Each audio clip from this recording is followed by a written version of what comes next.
Hey guys, and welcome to the grand finals of the Champion of Renown tournament. I'm a Rubber Duck of War, and I'm also incredibly excited. We have a third place showdown coming up first between the mighty forces of Hanadins and Mofet, followed by the grand, the epic, the showdown of legend as Razel takes on Void for the ultimate prize in the grand finals. It's gonna be crazy stuff. We have two best of fives in store for us today, with some pretty wild maps as well chucked into the mist.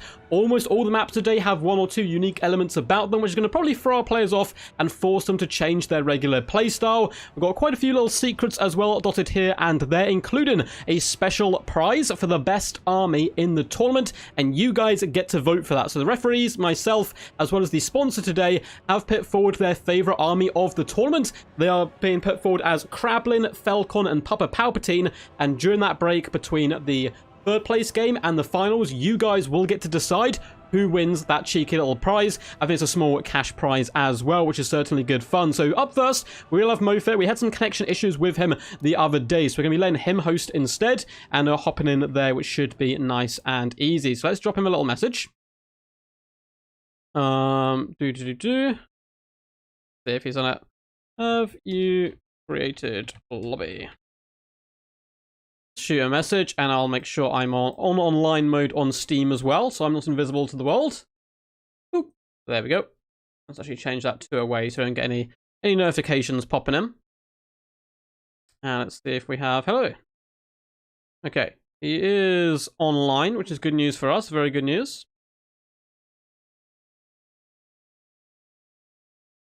And we will have to just wait for him, I guess. Cool. So Mofet should be set up a lobby now, and we'll be hopping straight into that first best of 5. What's up, Matthew? How's it going, dude? The original Hassman himself is here. Let's get hyped. Hyped to see who's going to take home the prizes. We've got some pretty crazy prizes for you guys, and I think I did write it down here. How's sec? So, the first place will be receiving $650, which is quite ridiculous. 350 for second, 150 for third, and 50 as well for fourth place, as well as that special prize as well, of course, for the the favorite army of the tournament. And they are some pretty awesome armies. I've got a nice picture to show you where all the armies in. We'll do the voting a little bit later on. For the maps today, we have Troll Country, which is quite an interesting map, a lot smaller and kind of enclosed map, which favors rush builds. We then have River and Maxon, loads of trees, load of high ground, and all that awesome stuff. Alpine Ridge, which is a big hill in the middle, which does kind of mess up a lot. Someone just did hi YouTube. That's amazing. I don't know who this is, but hello to you as well. So Alpine Ridge. We then have Oakenhammer and a secret map as well in store. We'll have to wait to see if it gets revealed in this first game, but it's a secret map which is going to challenge the players if they do get that far. Welcome, welcome. We have Shidoku here, Kelligar Iron Fist, Wicked D, Isaac as well. Shidoku the legend. He is the grand puppy of all of ODM, so excited to see him watch his boys go about their butcher's work today. We have Jay in here, we have Luke in here, we have CJ in here. What's up, what's up, what's up? Click it. Oh god, I don't know if this is going to be the right one. It says I can join, but not a spectator slot, so I don't think it is the right one, unfortunately. Can you create room and invite me? I can try, but we had lag before, so let's see if this does actually work. Mr. Mofet, are you here? You are. We'll see if it works. If there's a little laggy, we'll get him to host, which should be fine. Let's pop on Troll Country as well, which will be our first map today. It's going to be a real bloody affair on Troll Country. It is such a small, like, bomb rush heavy map. And the maps are the same for, obviously, this round and the next round as well. So we get to see this in action twice. I'm just going to add Hanadins as well as a friend. I don't know how we're not friends already. Kind of upsets me greatly, Hanadins. But we'll add friends there so we can just invite people nice and easily. So let's go to Steam, add a little friend. Boom, boom, boom, boom. And send invite. Awesome. Mofet is in. Hey. Hey, it's not even laggy as well. Perfect. It might have been Mofet connecting to Void, connecting to me yesterday, which was just messing up, but it seems to be all good so far. Troll Country is first map. Yes. Oh no! Now Hanadin's internet messes up. It seems like Mofet's in with someone else in a lobby. It messes up for him, so we may have to get him to host her. So Rusty, was it yours? We can try hopping in the game and see. If lobby lags, Mofet can host. as that sorted it last time. But it seems to be back now to working, which is good fun. So Handers on the right, Mofet on the left. Let's go change our names around. Oh my god, I predicted it. I'm like a psychic, guys. I had the names in the right order. So no problem. Awesome. I believe it's Handens to pick and ban first, but I will double check the challenge page because I've been wrong before. And it is indeed going to be Handens to pick and ban first. Once again, the profits coming true. So Hanno to pick and ban first. Awesome stuff. Rusty's like, perhaps it is me, perhaps it is not me. You will never know, for you did not click the button. I did not click it, Rusty, but next time I'm going to fall straight into that chat for sure. Let's get it. Hyped to see who's going to take home the money, man. It's been such an awesome tournament. One of the most refreshing tournaments in recent times. Honestly, I've had a blast casting this. The Ultra Funds, which I shall add now. And the Free Regiment Renowned has mixed things up so much. We've seen this tournament though dominated by Beastmen and Chaos in particular. I think really are good factions anyway in the meta, with the extra funds are able to just swarm and overwhelm a lot of their enemies. Interesting enough, Wood Elves, who are very popular usually in the tournament scene, didn't get much love, and neither did Lizardmen, surprisingly. Almost every Wood Elf game we've witnessed, they lost. Now, they did win some in the early rounds, but a lot of Wood Elf players were losing early doors as well. And yeah, I don't think we've seen any Lizardmen in recent memory, at least not Lizardmen doing particularly great. We've seen a lot of Dwarves, we've seen a lot of Undead factions as well, but also some Norskans coming in there. Void did represent my boys pretty damn proud there, was very impressed. And Void's Norskan build, as well as his Empire build, very nearly made it as my suggestion in. For the, you know, who had the best build, but I must admit the Double Dragons kind of stole my heart a little bit. Stole my heart. What's up, Katam? Interesting that Mofet doesn't own the basic Beastmen DLC. Interesting enough, I think sometimes if you get the DLC stuff, it kind of seems to give you the original stuff, even though it's not supposed to. It's very strange. Yeah, I guess you don't get Morga, maybe. Morgan is honestly quite useful lord as well. He's good. Although Torx Brass Balls, you know, the boy. He is indeed the boy. Actually missing nothing? No, you've not really missed anything yet. Oh, unless you're talking about the DLC. Pick to ban 0. It's the same system as before. We've done all the other rounds. Pick and ban system, where you pick 2, you ban none, and when we get to the final game, obviously the guy who won the last game will be the one to pick 3 and ban 1. It looks like we have a Beastman and Dark Elves coming from Hanadins. We saw both him and Razel really enjoyed the Beastman and Dark Elf play, and Dark Elves actually seem to be a relatively solid counter to the Beastman. In general, Dark Elves may have been the biggest victors in this Ultra Funds, it would seem. I've seen an insane amount of Dark Elves. Dark Elves absolutely everywhere in this format, which is interesting because they were generally considered to be one of the worst factions in the game. They weren't considered to be super good. Ice Power, of course, developed this kind of Marathi double Manticore meta, which has stuck really well. And since then, more and more players have been bringing Dark Elves, but now we've been seeing players kind of going away from that and experimenting a little bit more, making them quite popular, bringing sorceresses on cold ones, on the air as well. And it's been good to see as well that they're still getting their day in the sun, even if it does mean my mighty Lizardmen forces unfortunately have been pushed back a peg or two. Now, we haven't seen too much Bretonia either, interestingly enough. I'm trying to think of all the factions that we've witnessed greatly. Greenskins haven't been as popular as usual, but I still think they'd be very decent in this meta. Skaven is an interesting choice as well. Far more elite units, but unfortunately their kind of power with it comes in their numbers, right? They have so much chaff, and you've got to grind for it all, and their guns are really going to bring the pain to you. In Ultra Funds, the chaff's not really a problem because your opponent has so many more units. So you have this like elite Skaven front line trying to hold the enemy back, and we've seen some pretty funny games with them as well. Kind of hoping to see some Rattling Gunners go pew pew. We had some pretty cool Rattling Gunner play, I think, in some of the early rounds. Also one where they just did not want to fire. They just were not interested in the battle. And unfortunately, that did cost them their lives. And I think it also cost Human Boy the game, unfortunately, him going home a little bit early here. Yeah, Doomborn Taurox is very powerful for sure. For sure. Both of them are very good picks in general. If you don't own a DLC, does it affect others that do have it? No. So if you've got DLCs, you can play that stuff. Likewise, on the campaign map, if you don't own the Beastmen DLC, Taurox will still be on your campaign map, and you can still go fight him. But you just can't, unfortunately, get him or play his mechanic and his like mechanics and so forth. Yeah, I had a green expert saying Dark Elves are actually good on normal funds. It's just the meme's a bit outdated. 100%. I would 100% agree with that. And it's not even like they got any massive changes. Dread Knights got a little bit more powerful. And that's about it. I think maybe their chariots changed as well. The Squadrons maybe got a bit better, but they were already very good anyway. Dark Elves being considered bad is, I think, in behind us a little bit, but it does seem to stick those things. You know, like we're saying greenskins are OP, it's ingrained in most people's minds at this point, which is a little bit scary.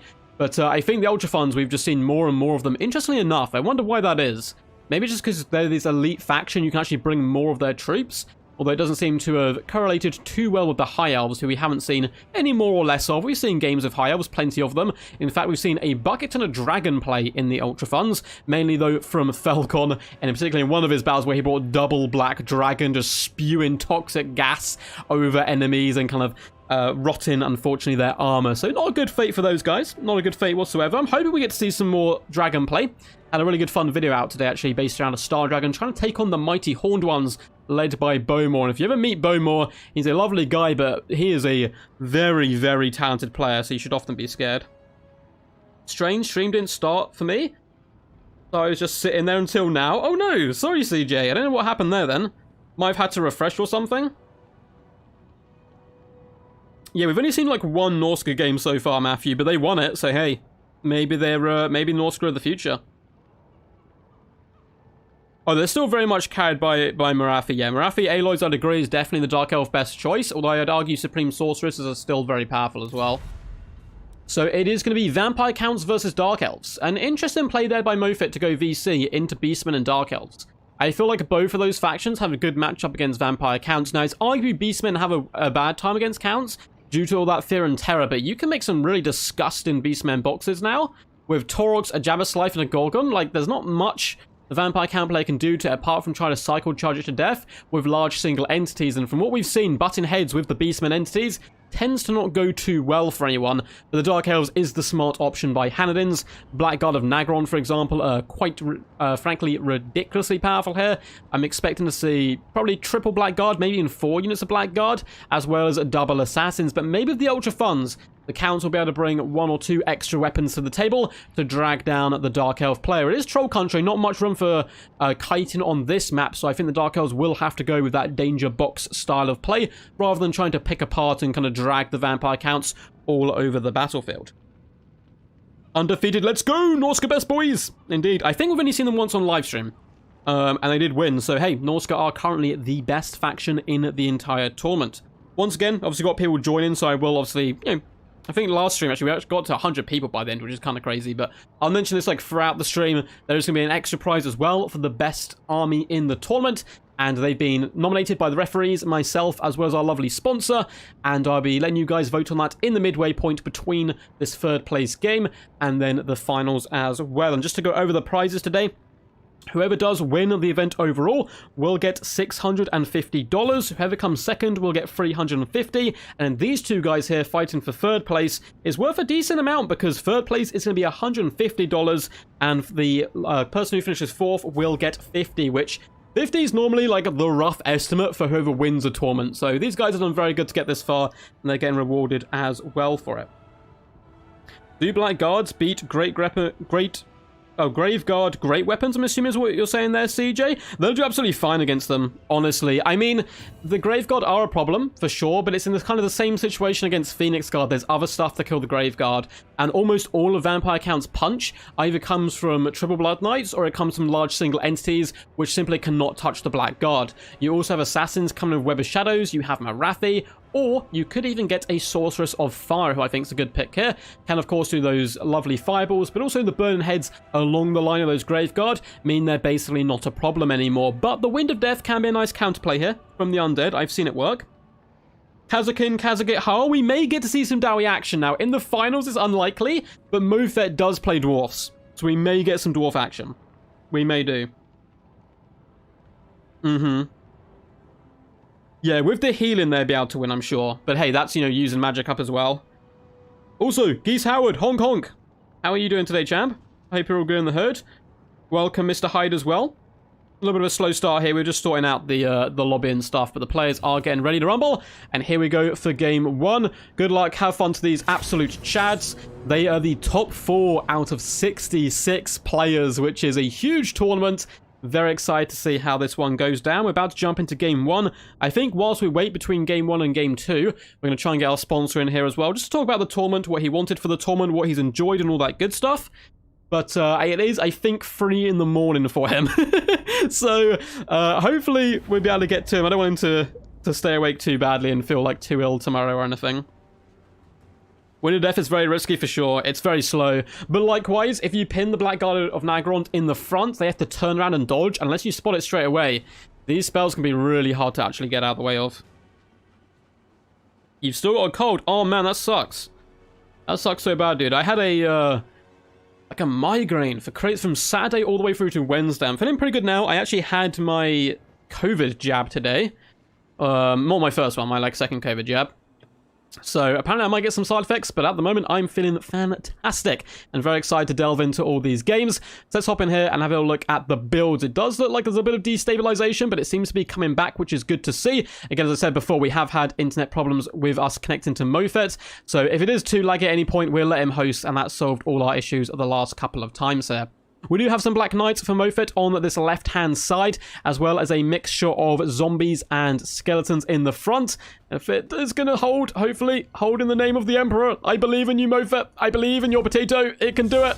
It can do it! We have a Blood Dragon Vampire Lord leading the battle line for Mofet. Up in the skies, Helmet Discord, we have Dance Macabre, Raised Dead, and Invocation of Nehek. We have a Necromancer coming with that rather nasty Gaze in the Gash, which is so popular now. You can get some real disgusting tactics going with like triple Gaze in the Gash and so forth. We have a White King down on the ground as well, but it doesn't look like the lag is stabilizing. Yeah, this is why I wanted Mofet to host, but yeah. It's coming in and out. I think it's best we let Mofet host after this one. I was trying to get into it beforehand just because I knew this was probably going to happen, but it looks like it's stabilizing now. So we'll run it and we'll see how it goes. It's really weird. It's not like they're constantly lagging. They're like absolutely fine. Then all of a sudden it lags for a spike. We do have Vargeist up in the skies as well here. We've got 4 units, including the Devils of Schwarsthafen. So a nice little air core. We also, of course, have the Chillgeist in the back with Black Knights and the Dire Pack as well. Chillgeist can be very, very scary. For the forces, though, of the mighty Hanadins, as well as his Dark Elf legions, we have triple Dark Riders with repeater crossbows, double Assassins vibing in the front, a load of Dread Spears as well dotted around the ranks, including the Blackguard of Nagrond. But it looks like we are going to be getting 3 units, which was roughly what we predicted, as well as triple Witch Elves, Cold One Knights, and Snesh's Harvesters Doomfire Warlocks. A very, very cool build indeed. But does he have the 3 Regiment Renowned? That's going to be a quite big question. We do have the Hellebroni. We have the Snesh's Harvesters. Where's the 3rd one? I'm probably being blind and that we'll spot it afterwards. Hopefully we will at least. Boom, boom, boom. Is it? Oh, there we go. Sisters Singing Doom. Awesome. Awesome, awesome. The rather lovely naked ladies running into battle with no armor on. That's kind of the champ way to play this. Only 5 armor, but hey, 5 armor will still help out a little bit, I suppose. And it is going to be the dreaded Doom box. So this is a good style of play. I actually like Handin's build quite a bit, because he still has that mobility, but it's a very, very small map to try to use those Dark Riders. They can do some really nice long-range pressure, focusing down Necromancers, and that Gaze in the Gash is going to have a whale of a time. It is Marathi, but she's unfortunately on foot today, so no flying Marathi. This is actually the best way to take her, unfortunately, though, against the vampire counts. Don't get to see her glorious Pegasus. Comes in, though, Soul Sealer as well as the Wand, which is pretty badass. Awesome. Looks like Mofet is indeed ready. The lag seems to have stabilized, which is all good. I'm not sure what it is. He's absolutely fine with me in the lobby until someone else joins, and then it gets all weird. He's in disguise. Oh, what's up, McRae Face? How's it going, champ? Hope you're all good. I hope you're all good in the hood. You need a full-blown 30 Winds of Magic, pop the zombies behind the front line, then Wind of Death. That could be pretty damn disgusting, Aloys. I like the way your mind thinks. Good luck, have fun, and the players are ready to rumble. Dark Elves going to be moving forward. Of course, their main infantry line is just going to sit back and vibe, you would assume. The Dark Riders are very slowly trotting forward. And there they go. They spur their steeds forward, and forward into battle they go. Interesting to see what they do try to focus down. Of course, they've got great targets here with that Blood Dragon Vampire Lord. Rather wisely, though, Mofet's simply going to push forward his zombies. I don't need my rest of my army to come just yet. I'm going to push my zombies forward and drive away your Dark Raiders, taking away their mobility and kind of their usefulness of getting onto good targets. We also have the Chill Guys floating down the left-hand side. It does look like someone is rubbing their Forbidden Rod, getting that extra improved, I believe it improves, yeah, power reserves, as well as I think the actual, like, load time as well for the power to come in. Well, guys are going to be moving up. Dark Rise unleashing hell upon the Blood Dragon Vampire Lord, who's simply going to be juking it back and forth. Really good control here by Mofet, ensuring that he doesn't take barely any damage and waste those volleys. Yes, you're a big slumberous dragon, and a couple of bolts will land in you, but the more you can take away from the opponent, the better it is. Some Vargeist have been unfortunately left behind. Looks like one unit of Vargeist is vibing in the back. The others as well are going to start to pull back, and we can see sneaking through the undergrowth of the trees in the distance with the Dire Pack and Black Knights moving on the right-hand flank as the zombies get ready to engage in hand-to-hand combat. On the left, we do have the Vargeist as well as Black Knights and the Chill Guys all moving around the left-hand side, looking to get that slow surround, just really taking his time. This is how you've got to do it as a Vampire Count player. You got to take your time.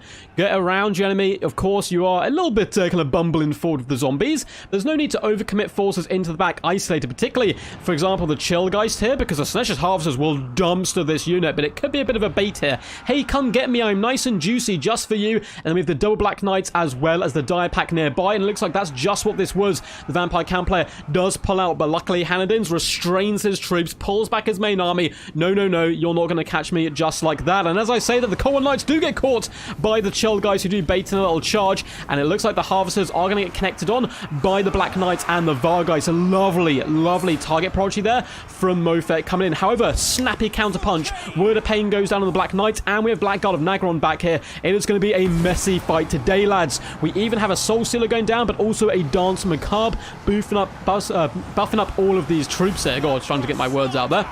Big Fat Juicy Breath Attack comes down, getting 11 dead cavalry models, and the cavalry fight certainly going in favor right now of the Vampire Counts. Though the Blackguard of Nagrond are here, as well as Witch Elves, this is such a messy fight, and we're about to see a Soul Stealer this time from Marathi. I don't even know who this is favoring. All of the Knights as well as the Harvesters are being dealt with, but look at the damage. One Black Knight down, Vargeist are nearly dead. More cavalry as well are starting to fall to the Blood Dragon Lord. Does jump down on the double assassin. Maybe a bit of a bold choice here, particularly with the Dread Spears nearby, but Helmet Discord is supporting him.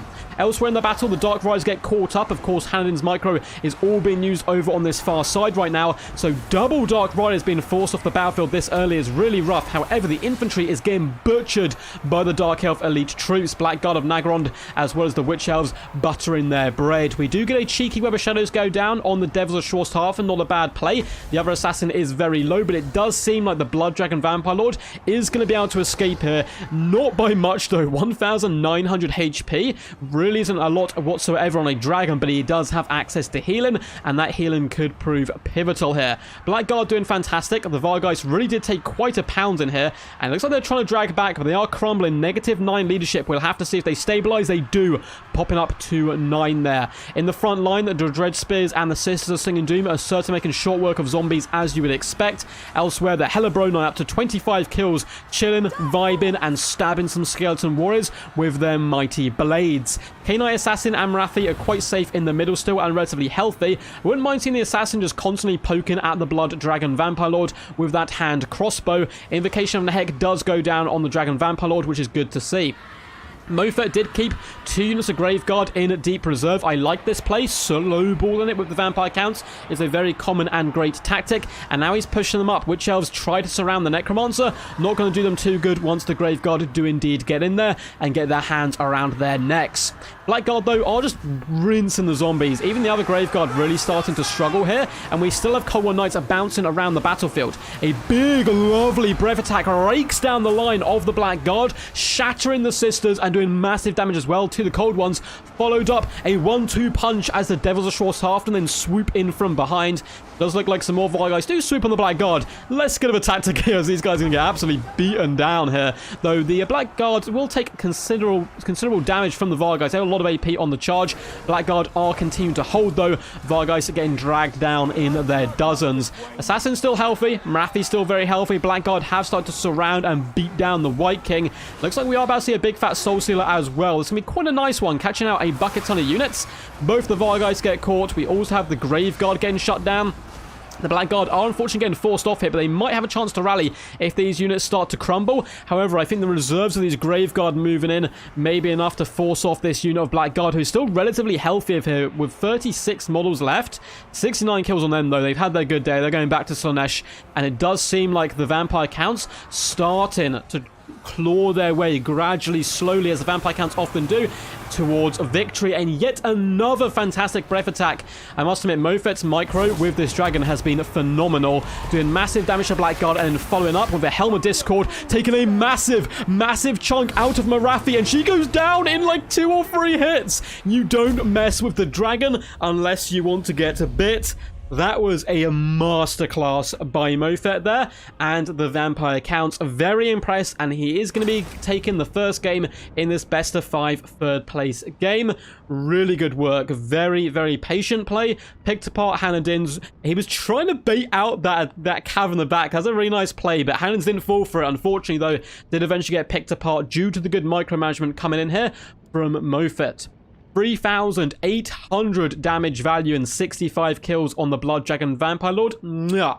Beautiful play there with him. Honestly, my MVP by a considerable margin.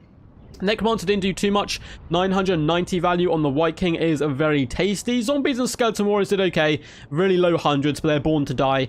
The Graveguard, 577, 452, and 500 damage value, but they were very healthy in the later stages of the game. Now, the cavalry got butchered. 250, 440 damage value, though the Chillgeist did do really good. 106 kills, 1.5k damage value, certainly the stars of that cavalry contingent. The die pack, only 400 value from them. Vargheist, 1.3.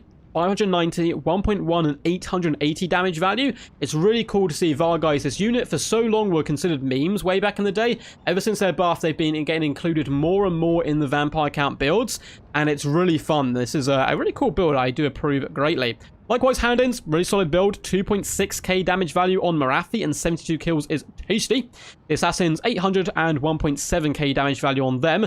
Spearmen, unfortunately, very low hundreds. Blackguard, 1,000 damage value, 700 and 1.5. Impressive work there by the boys with 69, 105 and 103 kills. Witch Elves got big numbers on kills, 130, 95, but the damage value unfortunately wasn't there. Likewise, the cavalry did go down, though fared a bit better than Mofet's, with 880 value, 222 and 952. The Dark Riders were kind of the weak link here for Hanadin's, and weren't really able to get in any good situations or any kind of good moments to fight. I do like the pick here. I don't think it's a bad pick whatsoever. Why is this not letting me go to where I want to? There we go. GG. River, Amaxon. Oh, next. So the lag seemed to have stabilized between them, which is good. Which is very good indeed. So let's quickly update the scoreboard. Mofet is 1-0 up. This is a best of 5, and we do have the finals after this, which will be another best of 5 between Razel and Void, which I'm very much looking forward to. Very much. And it is Mofet to pick and ban 2. Pick 2. Oh no, not pick and ban. Pick 2 and ban 0. Oh, he's already on it. Beastmen and Vampirates. Oh, we saw some really good Vampire play yesterday. It was really cool to see Void adapt to the map that he was on, and it was masterful. I won't spoil it for you guys, but it was Vampirates versus Dowie. I definitely recommend. What's up? What's up, Arid? Hope you're all good. You're rooting for the Marathi, but I ain't even mad at Mofet showing how to do it. Man, Mofet played really good. Really good for sure. And for those who don't know, by the way, McRightface is another fantastic YouTuber. He does not do Warhammer content, but does do fantasy-based stuff. So please do check him out. If one of the mods wants to give him a link and pop a link down in the chat, feel free. I'm going to quickly see if our sponsor is around and wants to chat. Hey, bud. Want to be on live stream? If he doesn't want to be on live stream, that is absolutely fine as well. If he doesn't want to chat on live stream, that is completely cool. Obviously, some people don't want to be on live. But we are very grateful. I'm sure everyone in the community would like to say thank you to him for putting on one of the biggest prize pools I've ever seen. So I'm going to give him a little ring now. Hopefully you guys can hear his voice. Do let me know if you can. So let's start the voice call. Hopefully you guys would better hear his delicious voice. Mr. Haas, are you there? Hey, can you hear me? Hey, how's it going, man? Hey, I'm good. I'm guessing you're a little bit tired. Kind of late here, but yeah, man, I couldn't miss it. Couldn't miss it, man. This is great. Yeah, man. Have you been enjoying the tournament so far? Dude, loving it. Yeah. Loving it. This is great. Yeah, from all sides, really. I know it was a little bit shaky at first because dudes had to get used to the rules and stuff, but hey, it's been great so far, and that's why I messaged you about like doing like a favorite army kind of stuff, and in the future, like now that people know that, hey, listen, if you bring some really spicy stuff, like you also have a chance to win this. When we start doing stuff for Total War Warhammer 3 and all that jazz. Yeah, man, encourages people to bring just, or at least like try out new builds and stuff. It's not even like just meme builds, it's really fun thematic builds as well. And I believe you put forward Papa Palpatine's build with the Carnosaur, the Regiment Renowned Carnosaur. Yeah, it's so cool. I can't pronounce that. I think it's Got Sleeves Revenge or something like that. Or yeah, whatever it is, the Carnosaur. Yeah. That one's the coolest. Yeah, it's so cool. I'm not gonna lie, I'll let you in on a little secret just between me, you, and chat. I was also gonna put that build in for my favorite army of the tournament, but I have found a very cool build from Falcon, which he used with double black dragons, just going absolutely ham with the dragons, which is really good fun to watch. So between that one, I need to go back and watch that one. Oh man, it's a really cool build. So between the third place game and the finals, I'm gonna let chat vote on who gets the victory there. And also we have the referees decided on a Krablin build, which had double organ guns. Our referees are big Dowie fans, so yeah, for sure. Awesome, man. Do you have any more? Yeah, it was actually funny that you said that I chose the Papa Palpatine one, because the one right after that, I think he played the Dwarves, and he had like 7 Regiment Renowned units. I was like, holy shit! I was like, this is crazy. Yeah. So yeah, that's been probably my favorite thing so far about the tournament in general, is the fact that it's just like ultra funds and the minimum requirement for the free Regiment of Renowned. It's really switched up the meta, like, considerably. A lot of the armies which were good are still good, but people are bringing, like, different units that we never get to see, and that's kind of been the most exciting thing for me. Right, like, how many times do you actually get to see, like, Queen Bess or I don't know, the Got Sleeves Revenge, or anything of that nature? Like, you don't really get to see that kind of stuff, so that's kind of, like, the whole point of why we did this, is just to throw in some spice, right? We're about to get a very spicy game as well, because we have a mirror match on our hands, ladies and gentlemen. We have Hanadins versus Mofet, Vampirates versus Vampirates, which is God. I think I'm gonna cry. I think I'm gonna cry. There's a few ways it can go. They could go very Cyrene heavy and bring a load of ethereal units in general. Because the VP don't have a massive amount of magic damage, but there is some really kind of janky abilities that Gunnery Whites can bring, which gives, I think it's better ballistic accuracy or something, but it also imbues magic attacks.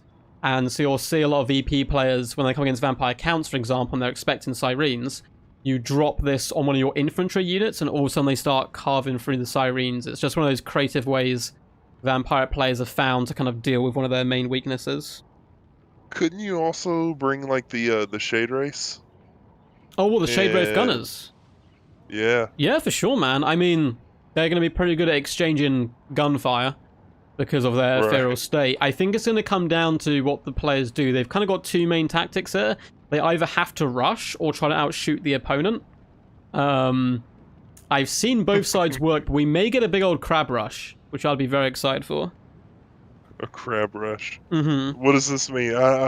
These terms are new to me. Like, I'm still, like, I'm a long-time follower of Total War, but I still am learning some multiplayer terms. So yeah, so a nasty crab rush is something where you get, for example, double Leviathan and then 3 Rotten Prometheans and maybe the Lamprey's Revenge.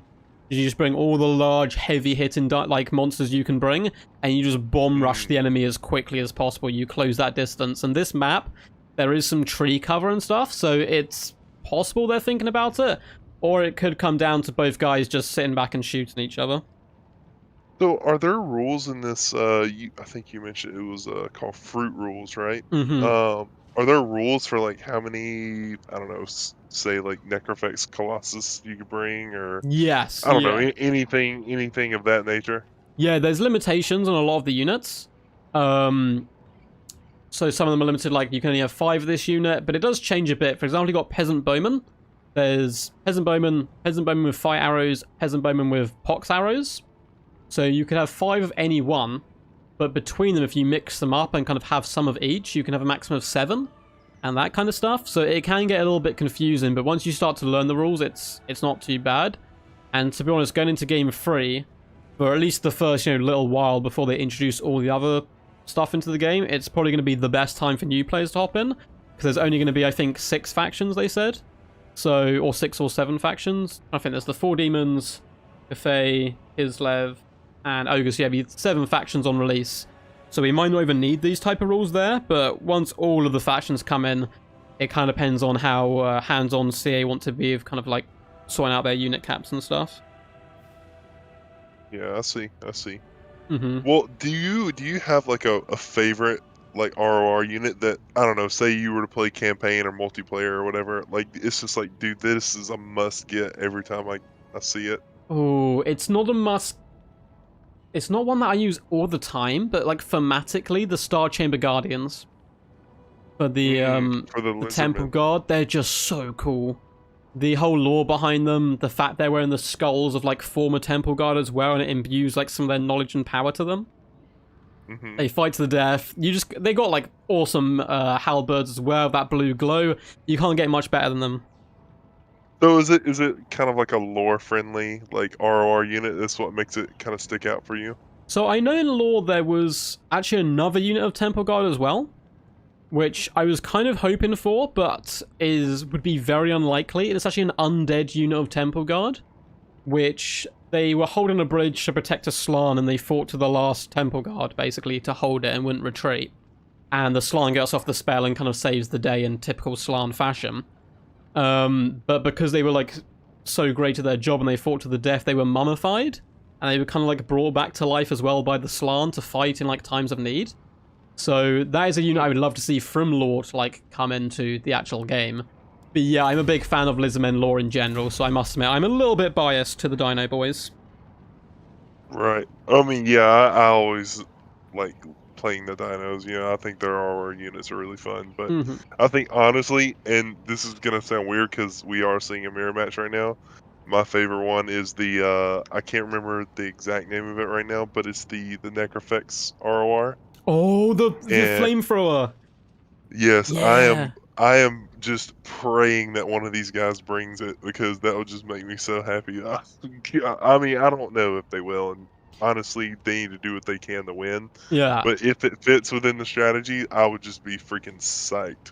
Hey, it's not bad here. I mean, the cannons are a big threat to it, is kind of the problem, but it'll kill all the infantry very quickly. You can do some good work. Right. It looks like we are ready to hop in as well. So I will, if you're still around after this game, feel free to hop back in for a bit of a chat. Yeah, I'll stick around for another little chat, and then after that, I'll probably head to sleep and just watch the replay. You deserve it, bro. It's pretty late here. Alright, man. I'll leave you on mute for now, and I'll hop. Or if you just mute on your side, I'll mute on my end, and we can hop in afterwards. Sounds good. In a bit, my dude. So that was the legendary Hass himself, who's the guy who put up the $1,200 prize pool that these players are fighting over. And thank you so much, Strat Gaming. Tourney has been great to watch so far. I really appreciate it, dude. Always love seeing your comments as well. I know you're a long-time follower of the channel, actually, now. Seen you around for a long time. And, dude, honestly, you're the MVP for that. Truly, man. That really is appreciated. What's up, Jonathan? Says, quack, quack. A Mercy raid? Oh, hell yeah, Mercy. Let's go. Was trying to get Mercy involved in the multiplayer scene recently as well with an event we did with Creative Assembly. He did absolutely phenomenal, so I'm definitely trying to rope him into some more multiplayer stuff as we move in to Warhammer 3. But I'm definitely going to do some more collabs with Mercy in the future. But welcome over from his chat as well. We're doing a big tournament today. It's going to be crazy. We've got a best of 5 third place game going on currently, and then we're going to have a best of 5 finals as well. Currently 1-0 to Mofet, and now we have a mirror match, which is going to be pretty damn spooky. Best ROR is the Butchers of Calconsagard, says Torx of Brassball. Happy to have you here, champ. Very cool to see you around once again. And I must admit, the Butchers, it's a cool name. It is a very cool name. Bloody Reavers, says Neckbert. Hey, Bloody Reavers are dope as hell. If Raptor was here, he would slap me for arguing against them.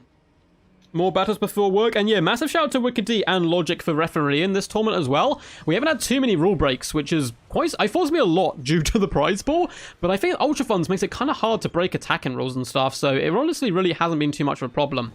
Anyway, let's delve in. So, the blue Vampirates shall be Mofet, and we are going to see a lot of Sirens. We kind of predicted this. So we have 1, 2, 3, 4 Sirens. The really funny thing is when you chuck Sirens against Sirens, it is a bloodbath because they also do magic attacks. We have the Tide as well, and a load of zombies dotted along the battle line, including a couple of bombers in the middle and the Black Spot in the back. Double Scurvy Dogs up in the skies. We do have the Death Shriek Terrorgeist. Not only does it have a cooler name, it actually has different stats. It's more of an all-rounder Terrorgeist, whereas the other one is anti-large for the Vampire counts there. Luther Harkin up in the skies. Load more Fellbats as well. We do have 1 Gunnery White, not 2 Gunnery Whites. What is this madness? We also have a Vampire Fleet Captain of Vampires coming in with Raised Dead and Invocation of Nehek, as well as that glorious Hornswagger. Pretty cool stuff, honestly. And we have Queen Bess hiding behind a Lizardman pillar. I'm not sure if this is actually going to be able to see targets. It does fire up, but that is really close. So Queen Bess might not actually be able to shoot there. Across the ground, it is going to be Hanadin's now. He needs the victory. He really does. He's 1-0 down here, and momentum is a huge thing in best of 5s and best of 3s. You really want to come out swinging, and he's also gone for a bucket ton of Sirens. 1, 2, 3, 4, 5. Again, Siren on Siren action does not last long.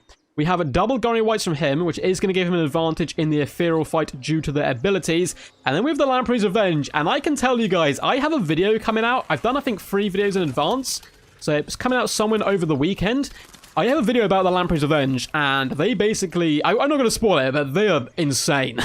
Very, very sticky unit. We have the Black Spot. We have a load of handguns as well in the secondary battle line. No Queen Bess, but we do have a Carronade protected by some polearms and some Scurvy Dogs lurking there in the trees. And it's Count Noculus. So Count Noculus versus Luther Harkin. If Luther Harkin can get in here and use up his ammunition on Noculus, it's game, right? Mofet's going to be in a great position, but there's a lot, and I mean a lot of handguns on display here for the forces of Hanadin's, and he needs to protect them and make them work for him. Good luck, have fun. Good luck, have fun indeed. Big moves to you as well. Big moves. Gallows Giant would be very cool. We didn't get a Gallows Giant. I am upset and my heart is broken and my day is ruined. Logic says the best ROR is the Dragonback Slayers. Oh, I feel like that's a grudging though. You didn't choose the Skulder Guard. The first shot is being loosed. Queen Bess sings her glorious song, and the shot is going to rain down upon the Carronade with a pretty damn good direct hit, taking about half HP off that cannon crew. Unfortunately, all 3 cannons are still active and alive, so they should be able to return fire. There's not that many good targets for them, and the second Queen Bess shot is already coming in. We're going to see an early invocation of Nehek. I think a bit of a mistake, because I don't think they're going to survive the bombardment for Queen Bess. Negative 99 leadership, and down they go. 2 shots is all it took. Queen Bess, chef's kiss right there, managing to already get the first blood for the forces of Mofet. Now, hidden in the trees, we have Scurvy Dog on Scurvy Dog action, which should be certainly some good fun. Luther Harkin is coming over to support to ensure that his boys would be the best. We get a Hornswaggle going down, lowering the speed, armor, and melee defense of this unit, allowing the other Scurvy Dogs to catch up and win this engagement. Mofet starting very, very good so far. Now, what is Queen Bess aiming at? Let's see. We've got another shot starting to rain in. This is a glorious map, by the way. Just looking in the distance at the mighty Lizardman temples, so they are being defiled right now by undead. Big shot on the Black Spot doing massive damage, and the bombers are opening up on the Sirens, which isn't the worst target in the world. Yes, they are ethereal, but hey, damage is damage at the end of the day, and they can be pretty squishy with their HP. However, lovely play by Handens here. Just going to jump on this unit of the bombers and start eviscerating them, though. We do get a lovely usage there from the Gunnery White going down the line doing some good work onto them, but there's not that much for them to pull back into for safety. We do have the Sirens who are going to butt heads with the other unit. Queen Bess is going to connect once again, and I don't think the Black Spot are going to meet the front line. Look at that leadership, minus 34. That is so bad for them. In the main fight, Camnoculus is doing some summons here before falling back. More bombers are pushing forward. We do have a lovely summon by Camnoculus here with the deckhand mobs onto Queen Bess, looking to shut her down. More powder has currently been popped, and in the distance, it does look like the Scodogs of Mofet were able... No, they actually were losing this fight somehow. I have no idea what went over there. I guess the pole arms went and assisted. In the main fight, Queen Bess does light up this handgunners with yet another shot. Looks like so far Handgunners hasn't been able to dodge the shots. You can kind of predict their movement in the air and try to get on top of it. Scodogs have been dispatched to deal with the back line, and Mofet is in a killing mood today. Played phenomenal in game 1 and has taken an early lead here in game 2. However, the Lamprey's Revenge going to be a big problem for him. They're wasting these bombers. They need to move in and deal with the Black Spot as well, and there's not going to be that many good counters for them. Camnoculus is also very good in the center. We can see a glorious attack going down onto Mofet's Sirens, who are desperately trying to protect Queen Bess. Looks like they have stabilized the Majestic Beastie up to 148 kills so far. Yet another shot is going to be arcing over the battlefield, aiming at the handgunners, just trying to get rid of them as quickly as possible. Now, the double gunnery rights are beating up the lone gunnery right, which is, you know, a little bit mean. So, down comes the Death Shriek Terror guys to try to help out. Death Shriek's relatively powerful here. Plus, we have the Black Spot unleashing carnage, just rain of bullets down on the gunnery white. Does get indication of the heck on him, but a big attack does come down on the other one from Luther Harkon, and he is coming in for the kill. If he loses both his gunnery whites, it is going to be big problems for Hanadins here, who's already starting to struggle. Lamprey's Revenge clawing and snipping at the Feldbats, trying to rip their feeble bodies apart, and in the main fight it is an absolute flustercluck of madness. Hanadins does summon a gunnery mob, but it looks like he's going to bow down there. With both gunnery whites going down, he did not have enough to deal with all those Sirens. Lovely play by Mofet, and once again highlighting the power of the rather lovely lady that is Queen Bess. 207 kills, just shy of 2k damage value, and she had plenty left in the tank. Taking out key units. The handgunners, who could have been a big problem for Luther Harkon, taking out the cannon as well, and from that point onwards, Mofet had dominance of the skies. I've often seen in mirror matches between Counts and Coast, if you can rule the skies, you tend to win the day. Very good work there by the Queenie. Terrorgeist gets 593 damage value on him as well. Not bad whatsoever. Scovidog play 58 and 60 kills, mid-hundreds damage value. Just scooting their boots into that back line, really hounding and harassing as much as possible.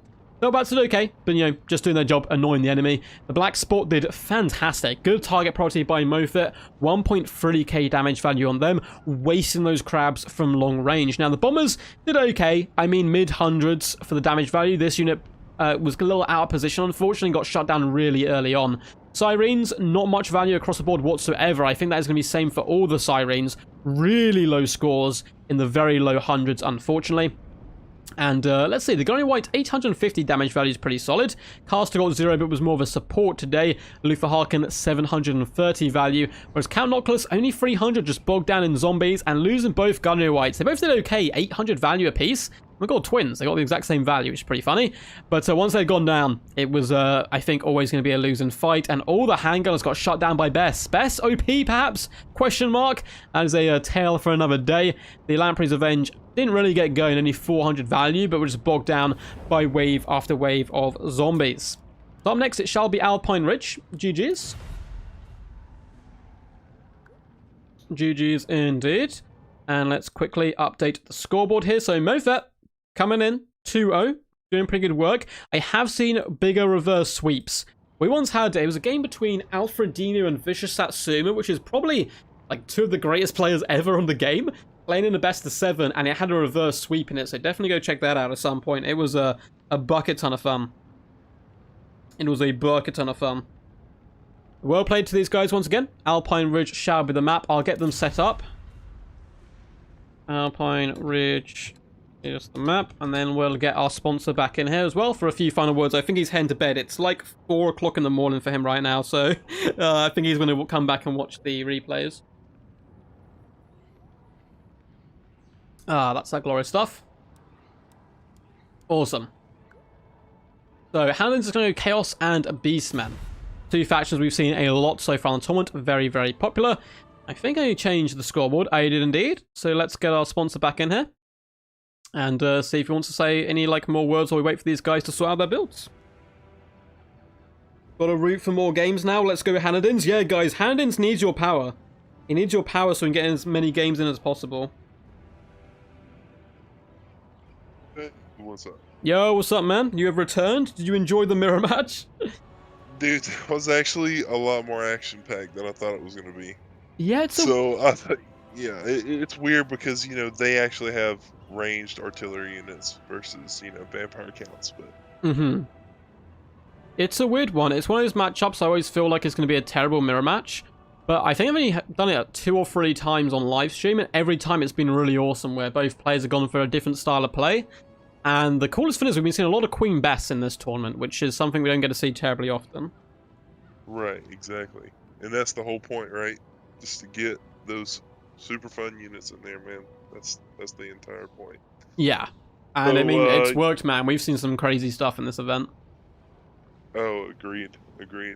So, okay, so what's the map? It is going to be. So, this is the map you actually suggested. I know you sent me a long list, and the other, the 5th map, which I've kept a secret from these guys, is another map you sent in, which is going to be rather interesting. But this one is Alpine Ridge. So, it's a map of the giant hill in the middle. Oh, yeah. So, the first 3 maps here are all quite different problems. So, Troll Country is a really small map, quite condensed, very rush-focused. The second map there, River Maxon, has the trees and the high ground, and then this one has the big hill in the middle.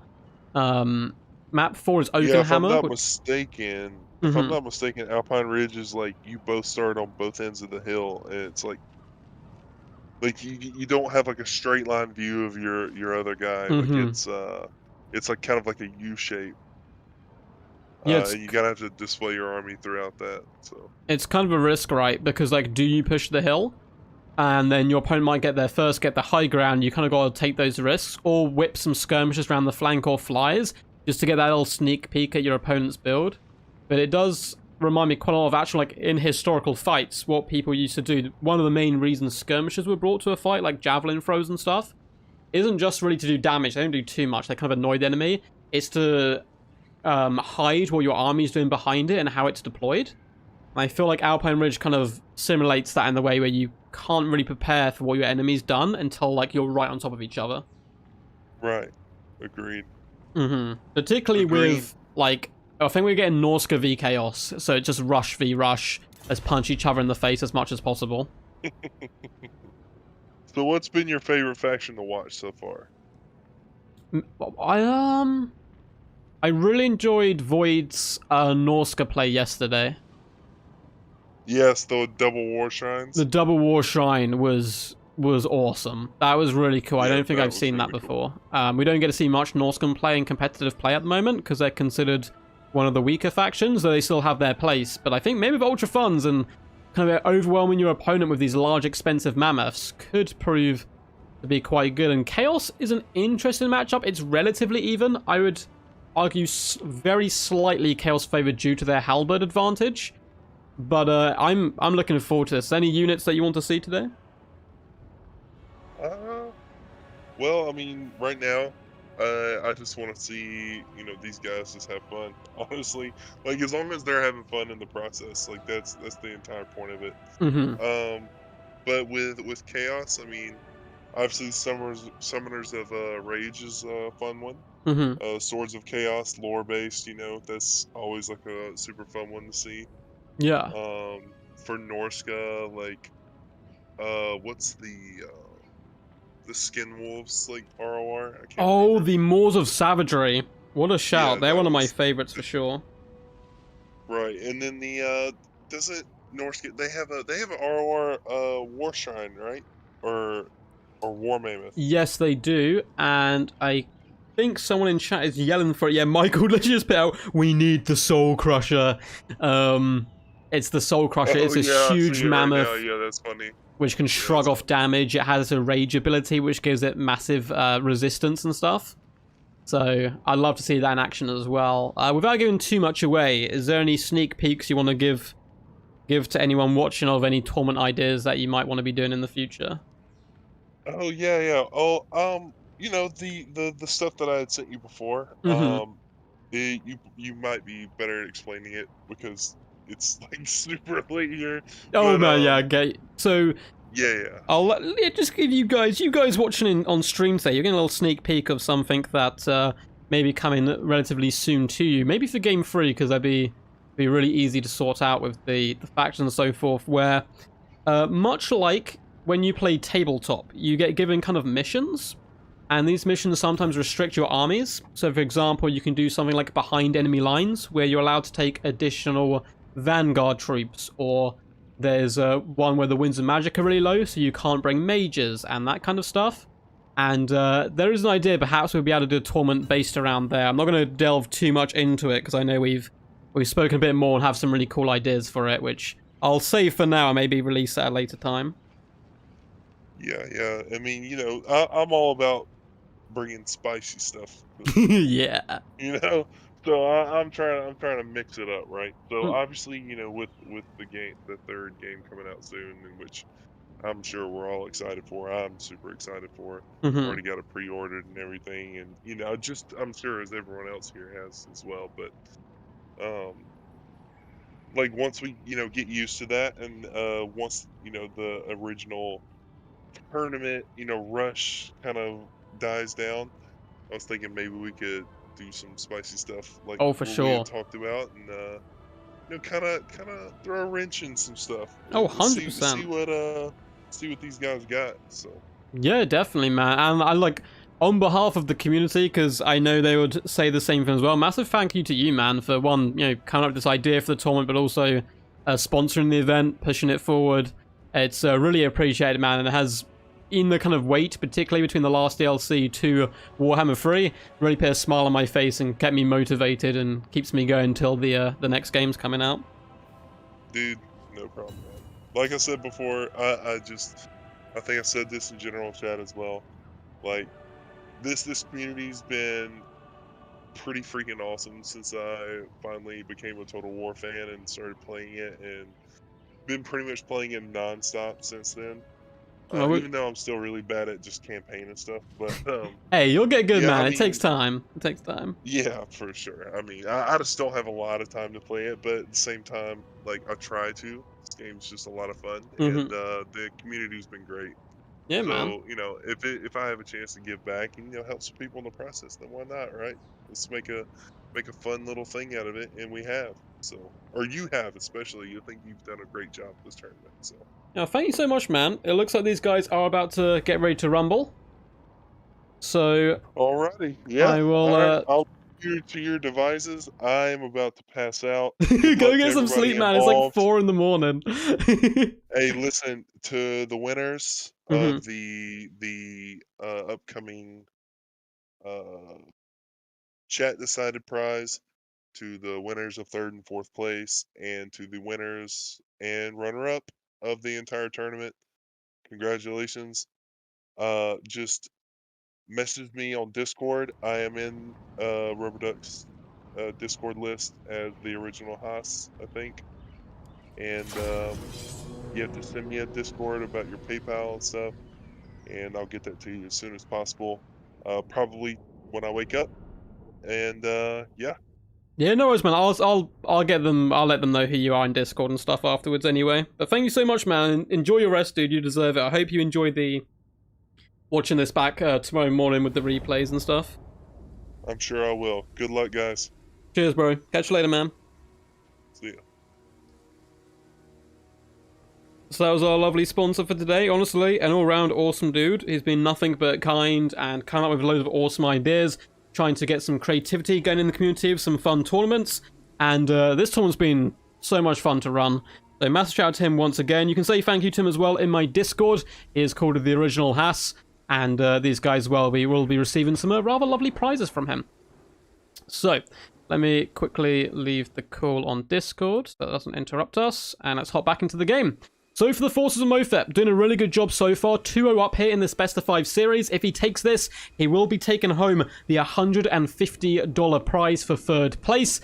Hanadins needs the victory. And I must admit, though, like, I want Hanadins to win so we go all the way.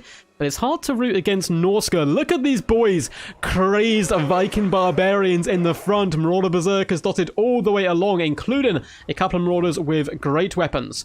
We do have Wolfric the Wanderer on his Mammoth. We have Icehorn Marauders, double Frostworm up in the sky. We also have Norscan Ice Wolves and the Beast of Tashnar down low on the ground. Load of Skirmish Cav in the form of Marauder Horsemasters. We have a Shaman Sorcerer of Metal down on the ground as well. Pretty awesome stuff. Do we have the Regiment-Renowned Berserkers? Yes, we do! The Brutes of the Hound! One of my favourite units, I must admit. They don't look anything special thematically, but having these Unbreakable Berserkers just fueled by this rage and fury to fight coming into battle is so good. For the forces of Hanadins, he's on the back ropes. He's taking a couple of hits, but he's looking to come in with that massive overswing and haymaker to take down his opponent. And he's coming in hard here with 4 Marauder Horsemen, a mixture of Horsemen and Horsemasters along the front line. We have a Chaos Pharaoh in the skies. We do indeed have the Summoners of Rage. They've been summoned to the battlefield by their lords. Oaths they have taken to fight for the Man-Thins. We also had Chaos Marauders dotted all the way around, and a mixture of Demon Spew and Mirror Guard in that central pocket. We have Chaos Warriors with Halberds and a Soul of Damnation. So trying to take take a leaf out of the book here of his opponent and go for that big hard-hitting artillery piece. I have to see if it works against the Norskans, who are rather swift across the ground.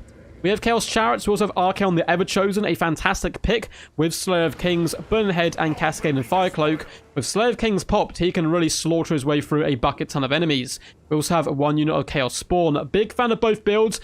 Double Frostworm is pretty sexy though, I must admit. Aloy's in chat. The dreaded double Frostworm. Hell yes. Yes. Let's do this, Mofet, screams Jonathan. I think they're pretty excited for Norska. Sorry, Caligar, I thought we were getting dwarfs. We didn't. It looked like we were getting dwarfs from Mofet in the earlier round, and he decided against it. Mofet has won my heart. Mofet, the people's champ currently. But Hanadin's man, I don't know. He's got a pretty damn swaggy build as well. He does have the Soul of Damnation. Remember, if he wins, we get more games. We get more games. Yeah, it was like, oh, I want more games, but how do I root against such a glorious build? It's so awesome. It's so awesome. Alright, looks like the battle is underway, so let's delve into this.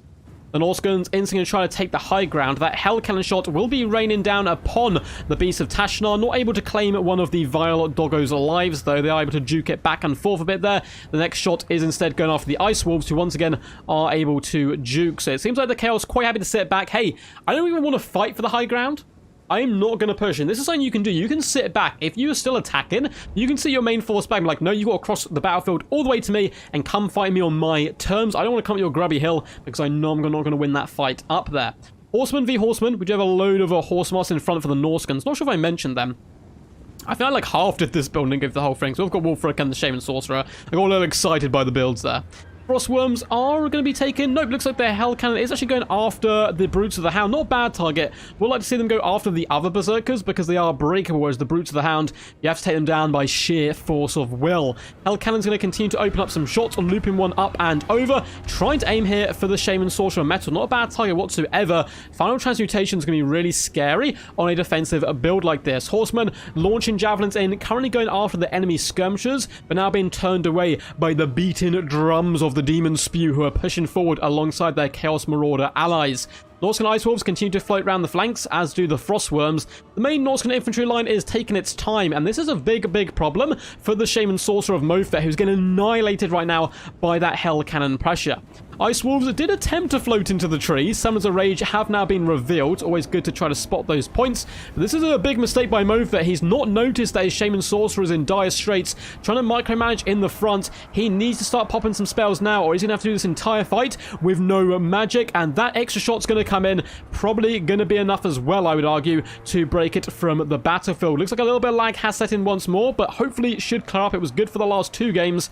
So fingers crossed it shouldn't be a problem here as the battle is in the early stages. Berserkers are carving their way through. Chaos Marauders in the front, doing some good work there. Warhounds are jumping onto the Chaos Chariots, doing a good job. You can see the Chaos Chariots not having the best of days as the Marauders are about to engage with the Mirror Guard in a rather 300 slow motion cinematic shot here.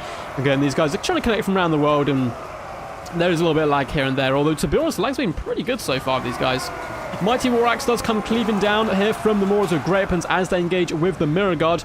The big fat burning head does go down the line on the Berserkers, looking to roast them as much as possible.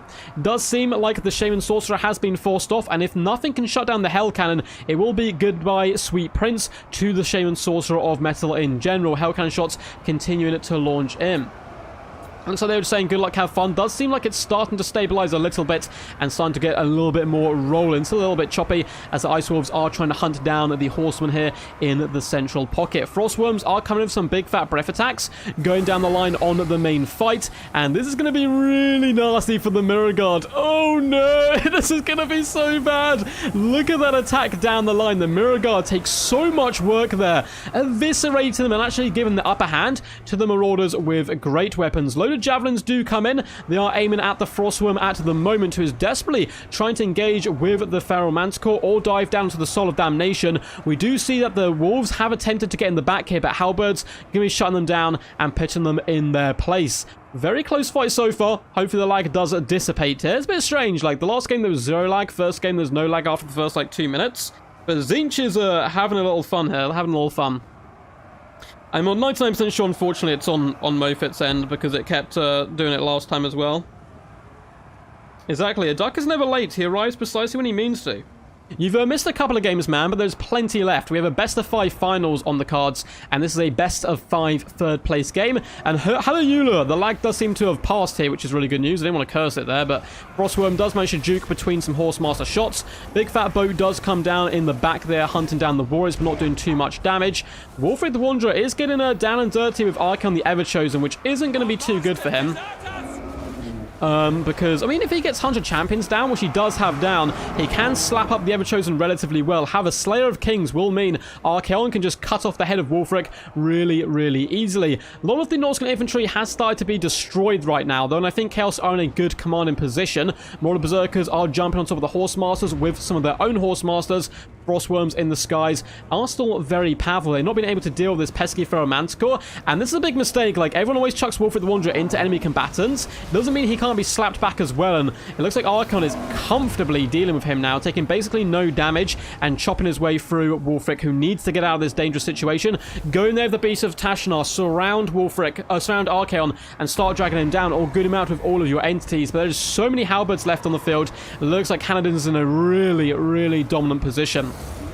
Horsemasters are all launching their shots into Wolfric, who's been filled by javelins right now. Certainly wants to retreat out of this as quickly as possible. Beasts of Tashnar are being beaten back, though. Chaos Spawn doing some good work there, and the Norscans are collapsing amongst themselves. They still have a load of skirmish cavalry, though, which can do some really good work. They are trying to focus down at these Summoners of Rage here, and we still have the double Frostworm, so it's certainly not game over yet, but if Wolfric goes down, that is going to be really bad news here. It does look, however, like the Shaman Sorcerer was able to rally and come back, dropping a big fat final transmutation down on the Everchosen, Chaos Spawn, Chaos Marauders, as well as the Demon Spew, catching so many units there in its midst. You can even see the Mortal Horsemen coming in here, taking a lot of damage. That may be a way back into the game if Wolfric can rally, and the double Frostworms are able to goon out the Everchosen. However, I think all Hanniden's has to do to win this is keep the Summoners of Rage on top of the Everchosen, and use your Skirmish Cav to beat back the Norscans, though it does look like the Chaos Skirmish Cav may be spent, unfortunately, and done. Oh no, they've got a load left in the middle. Okay, that's me being a little bit blind here. If these guys can be kept alive, it's going to be really scary stuff. The Everchosen actually is able to hunt down the Horsemasters, which is really bad news. And the Norscans just don't look like they have the stomach for a long fight engagement. Hell Cannon Shot is being looped up and over the hills, and it is the Norscans about to receive their first loss of the tournament. Perhaps, as it does look like Wolf of the Wanderer goes down. Balance power is looking really bad right now, unfortunately, for Chaos. And the Frostworms taking considerable damage as well. The Everchosen has been hunted down, but the Chaos have more Skirmish Cav. They've got a Hell Cannon, they've got more infantry. There's simply no way they lose this. There's no way at this point they lose this, I think. All the Javelins are going after the Everchosen, but even if they kill the Everchosen, is there any hope? I mean, maybe a big fat tear out coming in by the Frostworms, but Summons of Rage can kill 2 units. Mofet is unfortunately going to be bowing out here. What's up, Elgin of the Mist? Hope you're all good in the hood. It is the dreaded comeback. Yeah, this is best of 5. And then the next, the finals will also be best of 5. This is for the 3rd place playoff. This guy's fighting over a $150 for 3rd and $50 for 4th there. Well played to both these lads. Really solid play all round. Mofet, unfortunately, just I think coming up against Kalos is a little bit tough for the Norskans. He put on a good display, but the Norskans, unfortunately, do take the loss. 1,000 damage value on Wolfric, 1.1k on the Shaman Sorcerer of Metal. Infantry just did nothing. Nothing. One unit of Berserkers did okay. 720 value, and that is it. Horse Masters did okay. Mid to high, mid-hundreds in general, like as a... like some of them did good 900 damage, but then you also got the 300 coming in. The cavalry, or the hounds I should say, did basically nothing, and likewise the frostworms did pathetic. Only 800 value between them. As for Hanadins, the Hell Cannon really paid off with that 1.3k damage value. Likewise, Summons of Rage, only 800 value on them, but they were still basically full health in the end game. Stacking them with Archeon means someone like Wolfric has no chance. I mean, he already struggles up against Archeon anyway, but with these summoners nearby, it's a real tough fight. The Mighty Chaos Spawn got 960 value, and the Marauders, 1,000 value, 800, 700, so the cavalry did really good. I think Hanadins had better control of his cav and got them onto better targets, and that was pretty much what spun the tide, because his infantry, likewise, didn't do anything too crazy. The Everchosen getting 1.8k damage value there. We're moving up next to Oakenhammer. GG. Yeah. Lag affects everyone, sadly. It seems to have passed, though.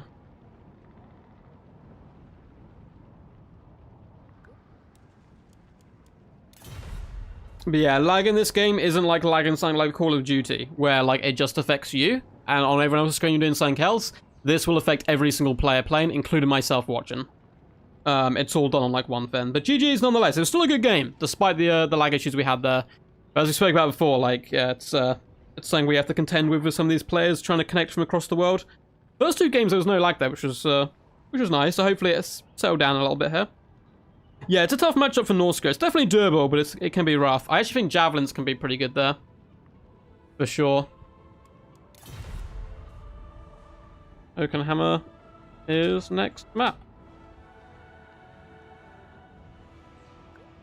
Let's quickly update the scoreboard here.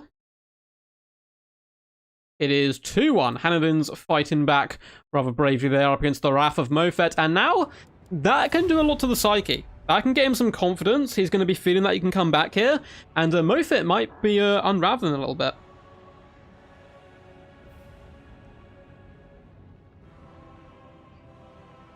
Quack, quack, more games. Indeed. More games. Sad elephant sounds? Yeah, it's sad to see the elephants going down. It's very sad. I like to see them in action. Yeah, even if it's a loss, it's cool to see Norska. So Mofet is going to be going at Beastmen, High Elves. Hanadins instantly snap picks Beastmen. Hey, you got to come out and mirror match me if you want an even fight here. Because the High Elves, it's not good. It is not good. I haven't seen Mofet play High Elves yet. He still has Dowie in his back pocket as well. But they're maybe more of a counterpick faction, to be honest. And he will get to counterpick Hanadins to a point in the next set of games, because it'll be pick 3, ban 1 from Hanadins, or they could ban the Dwarfs, you never quite know. So, Beastmen for Hanadins though, snap picked it, very confident going in there. Very confident indeed, just make sure I update the scoreboard. I did indeed, I'm on fire today. I'd be on fire. And up after this we have Razel versus Void, which is going to be a scrap for the ages. What do you think of this team combo? Pox Arrow Peasants and Plague Rats working with Nurgle in a 3v3? Just like everywhere we get poison. What other combos can we do there? Which, I mean, I feel like Pox Arrow is a bit of different poison to like the Lizardmen poison. I don't want to say the Lizardmen are more sophisticated, but I feel like the Peasants pretty much just dip their arrows in poop and grime and stuff and launch it at you, and that's more of a Nurgly vibe than kind of using animals and their skin and stuff so far for the poison. Oh, Mofet coming in with the sub-faction. He's going High Elves, ladies and gentlemen. We have High Elves on display. Gonna be pretty cool. We have a Nagarife sub-faction pick. Mofet trying his best to win the hearts of the people. Playing Norska, playing Nagarife as well. Now, there was a really tough tactic to do, but it is certainly very viable, and that is Shadow Warrior Kite here.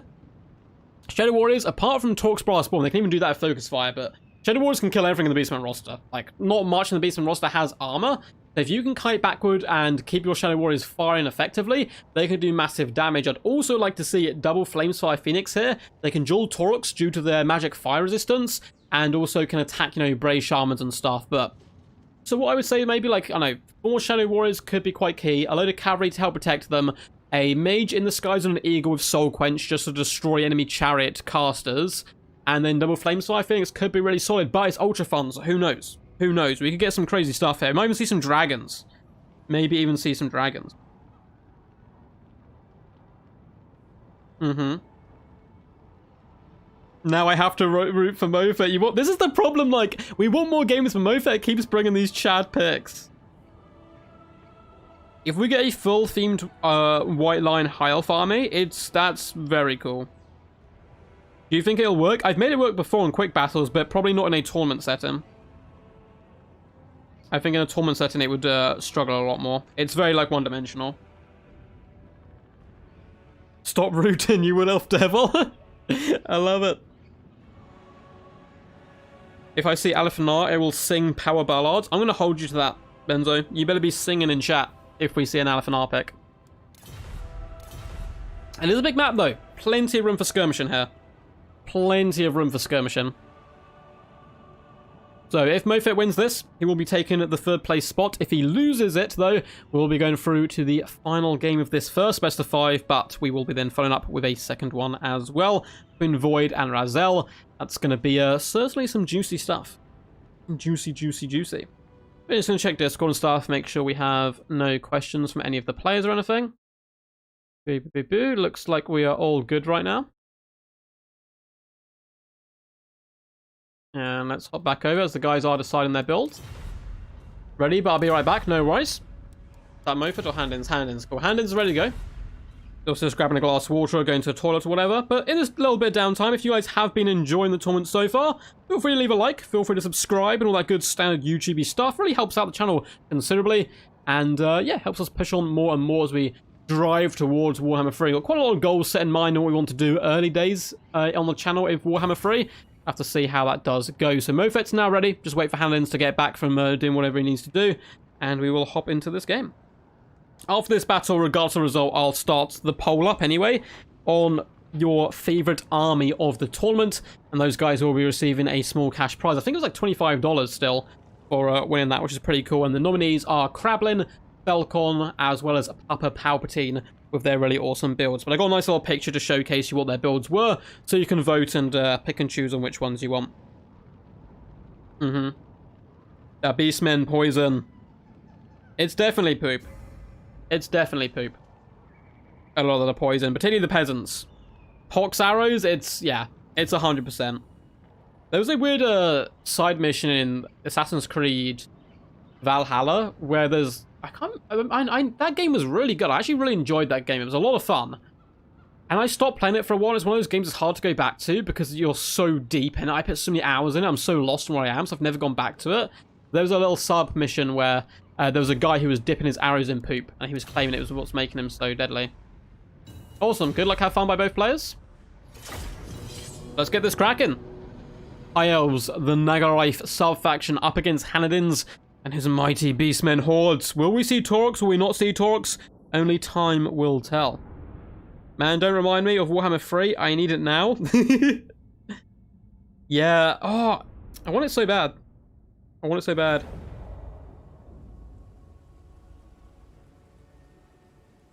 You can't remember any of the High Elf Lords? I quite like Tyrion. Tyrion's quite a fun character. Nowhere near as bad as well as people kind of initially thought he was. He's got some nice niches against Empire and stuff. But Aliphanar is probably my favorite Elvish Lord. I don't know about you guys. Let me know what you think. But I think my favorite High Elf Lord, at least, is Aliphanar. Orion's very cool. So are the sisters, though. I don't know. The Wood Elves have quite a few good options as well. Oh no, did the game have a really bad finish? Well, luckily I never got that far, Aloys. So, it looks like we are going to be seeing, as I predicted with the High Elves, pretty much spot on, actually. Oh my god, I'm on fire. We have a load of Shadow Warriors, and probably, I've got the Grey mix in as well, which is pretty cool. You don't get to see the Grey terribly often. They do come, as their name would suggest, in a bit more of a Grey colour scheme here. And we have Shadow Walkers. So, Shadow Walkers are only for Nagarife. If you want to bring these guys, you have to bring the Nagarife sub-faction. They're basically non-AP Waywatchers with poison instead of that AP, and hey, as we spoke about before, you don't really need the AP up against the Beastmen due to their lack of armor. With a load of cavalry, we have Silver Helms, we have the Fireborn Dragon Princes, so a load of cavalry along the line. We also have the Omen of Azurin up in the skies in its beautiful, majestic form. Of course, it is a regiment of Renowned, and looks pretty damn beautiful, it must be said. With a Mage of Light coming in with a net just to simply try to buy time as much as possible for this infantry corps of skirmishers to really bring the pain. We have the Heralds of the Wind. They are the Regiment of Renowned Illyrian Reavers. They are quite fantastic looking, and some of the fastest units in the game with a whopping 105 speed. We also have an Archmage of High Magic in the skies, Apotheosis, and Soul Quench. No Tempest, however. Perhaps thinking that the mighty Omen should be enough to protect her, but it looks like it's going to pay off. There is no flies for the Beastmen. Soul Quench you just use to pop down on the Beastmen chariots where possible. As for Hanadins, we have a load of Ungor Spearheads in the front, just cheap and cheerful chaff. We then have double Tuskor chariots just behind them to bring the pain, and it is Centaur City, baby. This is going to be so hard to defend against. We have 1, 2, 3, 4 basic Centaurs, 4 with throwing axes. We have the Sons of Goros in the middle. We have the Bestigor herds. We have the Butchers of Kalengard, Chaos Spawn, Torox the Brass Bull, as well as Bray Shaman of Wild coming in with Traitorkin. And yeah, Torox is going to be a little bit problematic. A little bit problematic for this build, although the Omen should do pretty good damage up against it in general. It's going to be so hard. Mofet's going to have to showcase some outrageously good micro to pull this off here.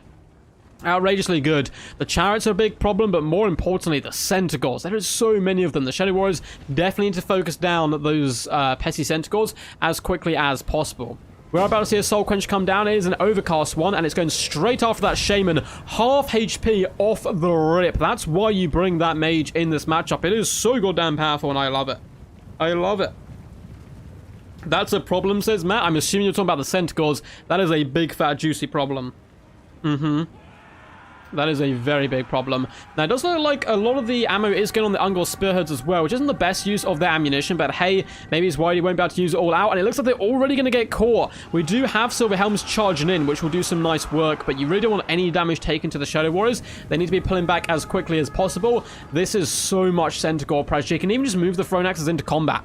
It's not a problem. You can easily run over the Grey and the Shadow Warriors. Though the cavalry will be able to counterpunch, we can see the Fireborn attempting here to push back the Centaurs, and it looks like he may get his goal, but rather quickly Hanadin's snappy play there does pull back. Unfortunately, his Tuskor chariots take some massive damage and start to get surrounded, and now we can see all of the range pouring onto those Centaurs, which is, of course, the best target. Even in the front, the Butchers of Kalengard taking a lot of work. This is some real good micro by both players so far. Very impressed with Mofet's play, keeping the Shadow Warriors on. However, about to see a rather nasty Traitorkin go down on the Fireborn. Oh, that's painful. Not only does it slow them down, there's a lot of damage. You do get a snappy Apotheosis, though, to try and heal him up. Now, the Omen is hunting down Torox.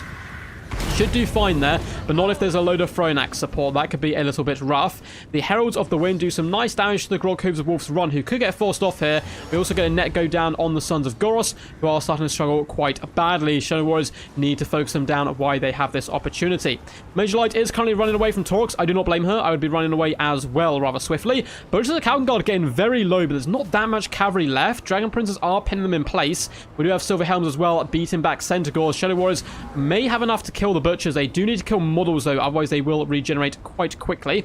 Fireborn may want to come in and surround Torox here. He does do fire attacks, so they'll be pretty good against them. Nice little counter there. Heralds of the Wind are continuing to shoot, and we can see Silver Helms have committed to this fight with the Omen. Unfortunately, we have Centaurs in the back. Hanadins has forgotten 2 units. He needs to get them moving as fast as possible. Of course, though, it's much easier said than done. All his micro is being managed over here, and it looks like he has got his prize.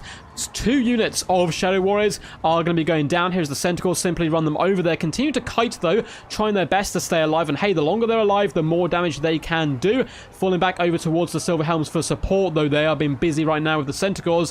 1 unit down, 2 units down, 3 units down. Only 1, it would seem, of the Shadow Walkers seems to be left far in. And Torx Brass Bull is full health at the moment. We do have the Grey over here as well, but they are currently engaged with combat. Taking down a lot of Centicles, which is nice. Taking down a lot of Throwing Axes. There are Ungol Spears and Besticles on the approach, though, which could be a little bit rough. Shadow Warriors are trying their best to hunt down Torx the Brass Bull. Finn's definitely a Beastman in favor now.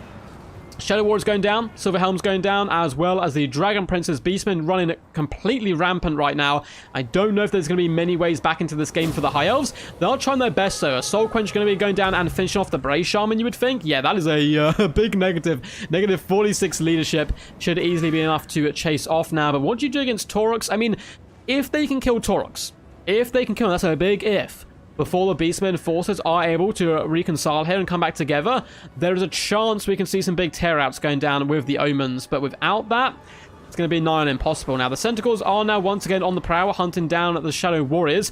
Fireborn are going to have to commit to the fight, as well as the Silver Helms, looking to slam in here to the Sons of Goros, as well as the Centicles, and beat them back. The Omen simply floating left and right, looking to dive down on Torx if the opportunity does arise. It looks like all his reinforcements are catching up, and a big play here. The Butchers of Kalengard have been left alive with 6 models, and they can regenerate so much HP from that. I just don't think there's any way right now that Mofet's going to be able to get back into this. The Omen does swoop down upon Taurox, trying to rip his skull from his brass body. Butchers of Kalengard are going to continue to hunt down here. Shadow Warriors are kiting backwards, doing some nice damage. Butchers taking considerable damage, but hey, they're regenerating up. They've got silver shields as well. It's certainly no joke. It does look like the Archmage has flown up into the skies once more, maybe looking to pop some shots at the Tuskor chariots. Bray Shaman doesn't look like she's going to be coming back. Negative 14 HP there. The Raven Heralds are still alive, but the Shadow Warriors are running very danger low on ammunition right now. It looks like we are going to have a big fight go down around the Fireborn, who are trying to flee back and drag the opponent away from his infantry corps so he can bomb rush them with the Omen and the Archmage. It would be a play I would like to see. Looks like they are going to be coming in and committing. It just gives you that little bit extra to fight without the enemy infantry corps of pesky spears coming out to play. Now, there is still a chance for the High Elves. The Chaos Spawn will need to be dragged down. Shadow Warriors can do fantastic damage to them, because the Butchers, 1 model, should be able to break. Tuskor Charity should be able to break. The infantry isn't exactly going to stick around, so he needs to kill the Chaos Spawn and then kill Torx the Brass Bull. It's the only way, but he's out of ammunition, which is a disaster. And now the Centicles of Thrown Axes looping back and forth. Cobin Axes at the Shadow Walkers, who just have 2 volleys left, but at least they were able to use up all their ammunition right now. Last shots going in after the Centicles. The Shadow Walkers are just running away right now from the Besticles. Not a bad idea. Heralds of the Wind are going to be bomb rushing towards the Tuskor chariots, looking to pin them in place, and hopefully, with the help of the Grey, drag down the dreaded contraptions of the Beastmen. I don't know if it's going to be enough, though. The Heralds of the Wind don't exactly hit very hard, and Tuskor chariots can be pretty meaty in general. He's going to have to commit to a big fight at some point. The Beastmen just going to continue to pull their forces more and more together. I'd even ignore this unit of Tuskors. I don't even come over and help. Well, maybe send the Centicores, but everything else, just bump it together to stop your opponent, give him no opportunities to pull your army apart. Does look like it was a failed attempt here as well by Mofet, with the Grey going down to the Tuskor chariots and the Heralds of the Wind as well being driven away. Centicores Thrown Axes are coming in. We do get a net go down, which is pretty cool. Here from the High Elf forces, they do need to drag down the Centicles if at all possible. More Centicles are starting to swarm up, and Torx the Brass Bull charging into the deep. The Fireborn are also committing to this fight. Is there any way? I mean, it's just, I don't see it. I don't see it. Tuskor chariots did survive. The Heralds have had to retreat. The Tuskors can now go beat up this unit of Shadow Walkers in the distance. Archmage needs to be committed to this fight realistically, but the Omens are in an absolute tank right now. It is the Regiment Renowned, guys. It has a lot of HP, and 50 armor is no joke. Big attack as well, coming in with those flaming attacks, and it seems to be breaking a lot of the Beastmen forces. I do think the Archmage needs to commit, though, or at least just bring in some spells along the line, because the Besticles with their mighty cleaving war axes should be able to pierce the flesh and feathers of the Omen here. Heralds do a little bit of hit and run fight. We do also have the Shadow Walkers trying to engage in combat with the Centicores, and the Archmage, yeah, that was a the Archmage fighting the Tuskor Chads. Not too good a play if Torx the Brass Bull is nearby, and he is going to bring her down. Taurox, if you're still in chat, give me a rather large moo, and we are going to game 5, baby, all the way. Hanadins, he took the big hit, but smacks back 2 haymakers on the left, on the right, and it is Mofet struggling to contain the power and rage of Hanadins. Mofet, I love the build. It certainly can work. 1.1k value on the Archmage there. The Shadow Warriors, 769 value, 1,596. And the Walkers just shy of 1,000, just shy of 1,000 again, and 1,000 damage value. Doing decent work with the Skirmishers. 1.1k as well on the Heralds of the Wind. 658 on the Omen, who really did struggle, unfortunately. Didn't get his full potential, very healthy in the end game. 947 damage value on the Fireborn, and the Cavalry did, mediocre, but its job was to pin the enemy in place. Taurox, 920 value, 888 on the Brave Shaman, well sniped by Mofet, but Hanans kept pushing with Taurox the Brass Bull. Infantry did okay. The Besticles are full health and still got over 500 value. It's all about the Centaur Rush. 1,000, 680, 600, 600. Nice damage value across the board. 850 and 950 from the Chariots are both very healthy in the end game. And the Skirmish Cav did really good. I mean, in the high hundreds for the most part across the board. Chaos Spawn and the Butchers struggled in the mid hundreds, unfortunately for them. GG. So the next map, again, was done by our lovely sponsor, is going to be Golden Monolith. Golden Monolith. Up next. Anno to pick 3 and ban 1. Love the comeback, guys. I love the comeback. Going all the way to game 5. Game 5, baby, says Logic. Damn right, man. You're damn right. So, let's quickly update the scoreboard. And for those who are still fiending for more Total War Warhammer action on a daily basis, Logic is also a wonderful content creator here in the Total War community. Definitely feel free to go check him out. You can also drop a link, Logic. He's a mod here over on the channel and has helped out massively by being one of the referees today. This is like a chess game where the GM knows the game is lost, but he just sadly sits there and knows it. Yeah, I mean, it's one of those things like, do you just use it as time to calm down, right? And like gather yourself and just like keep it going? Or do you just admit defeat? I know exactly what you mean. I've seen a few chess games recently, actually. I do play chess. I'm garbage at it, but you don't have to be good at a game to enjoy it, luckily. And I've been having a load of fun. Been watching bits as well. Gotham Chess is a really cool, cool guy to watch on YouTube for chess. Several factions do better with ultra funds, 100%. But likewise, I guess several factions do better on normal funds, so it kind of swings both ways. We've been good, so we get game 5. See, this is chat. Chat is the ones who have forced us to game 5. It is the power of chat. It is the power. Let me have a quick sip of my drink.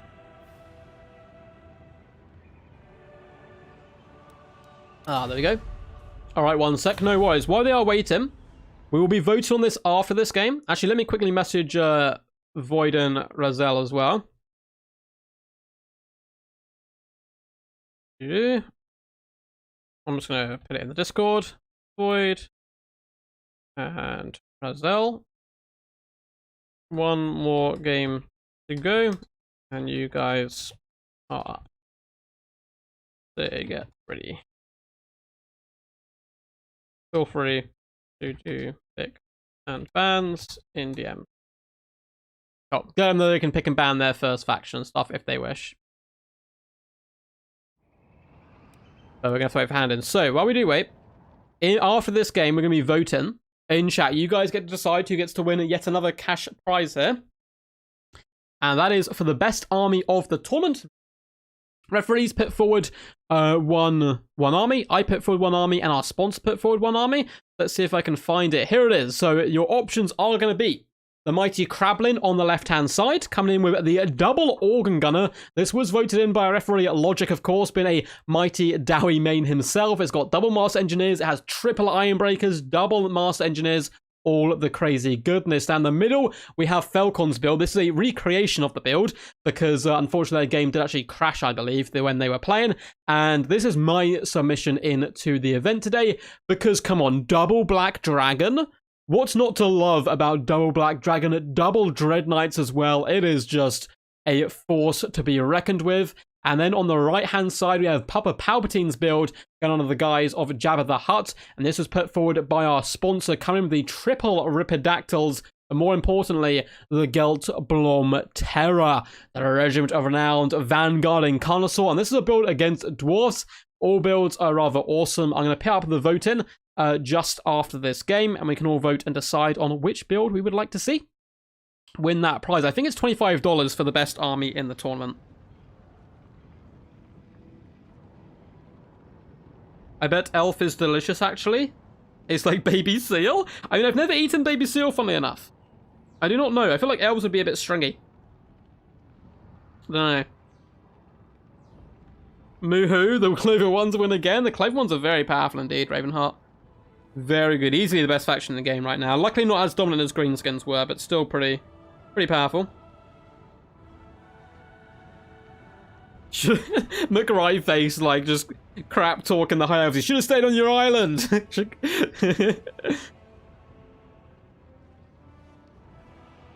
High elves lost as soon as they took to the field. I mean, their build honestly could do it. You just have to protect the Shadow Warriors. And he nearly did it. Like, some of them got their value, but we saw 2 units getting taken down there. Imagine 2 more sets of arrows being flung into those Centaurs, force them away. Because it looks really good for the Beastmen in the endgame, but the Chariots and Taurus aren't going to do much to the Omen. Although combined, I'm sure they'll do good. Lots of moos in chat as well, I like to see it, and cows.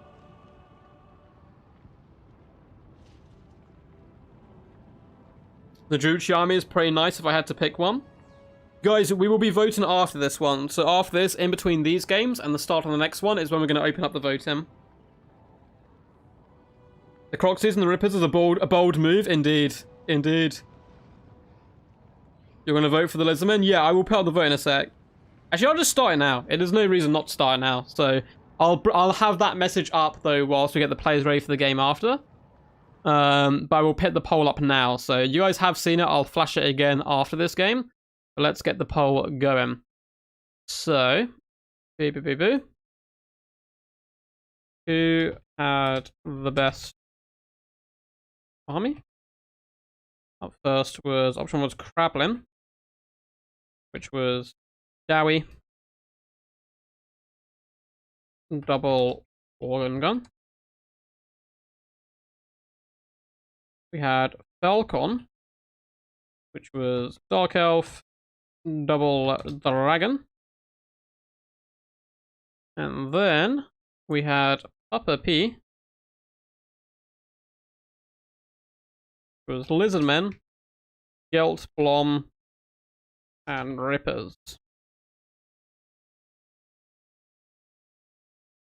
Cool. So check that out. So Krablin came with the Dowie, double Orn Gun, Falcon, Dark Elves with the double Dragon, and Palpatine with the Lizardmen, Gelt, Blom, Terror. Boop. So the winner of this will be winning, I believe it's $25 off the top of my head. I can't quite remember fully. That our sponsor has put forward to whoever had the best build of the tournament. The hand-ins is going with dwarfs. Guys, there's dwarfs. There's potential. So we have dwarfs, wood elves, and greenskins banning beastmen. Interesting. No beastmen for Mofit today. Good free picks. Very good free picks by hand-ins. I approve greatly. So I will quickly, while these guys are still doing their pick and ban, I will flash those in front of you again. So this is what you're voting on. Which of these builds is your favorite? On the left-hand side, we have Krablin, double organ gun. We have triple iron breakers. We have the grumbling guard. Lots of cool stuff. In the middle, we have Falcon with double dragon and double dread knights, looking pretty nasty and juicy. On the right-hand side of Papa Palpatine, we have the mighty, the legendary, the beautiful Gelt Blom Terror, as well as triple Ripperdactyls, which is pretty cool as well. But I think this mainly got voted in by a sponsor for the Carnosaur there, and it's a build I do love dearly. I do love dearly indeed. And it's going to be greenskins. Oh no, bans greenskins. Yeah, so he goes... What? I'm so confused. He bans greenskins, and Mofit just picks dwarfs? Mofit also needs to pick. But I guess maybe he means he's going greenskins?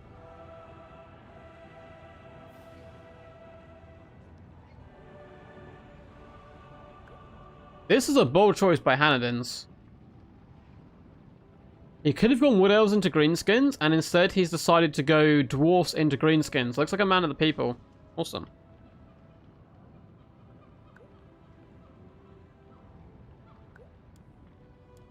Awesome stuff. We get greenskins versus dwarfs, guys. This is going to be some wild stuff. Did all those armies lose? Yeah. All those armies lost. I'm not gonna lie, all of those armies lost their battle. Well, no, Falcons didn't lose. Their game crashed. It actually looked like he had a good chance of winning it. So I think the middle one may have won. What do you think of Sinesh working with Beastmen? There's so much rush and swarm power? Yeah, that's gonna be cool. You can do a lot of rush builds with them. I mean, also Sinesh and Khorne, right? Just mad rushing.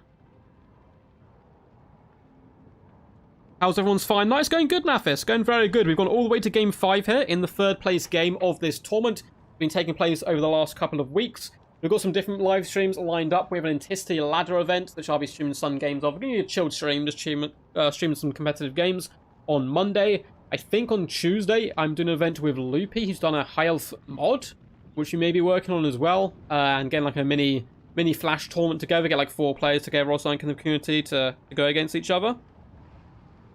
On that mod to see how it works, which would be pretty cool. And then we may have to wait for a while for me to do another stream, because I'll be going home for Christmas.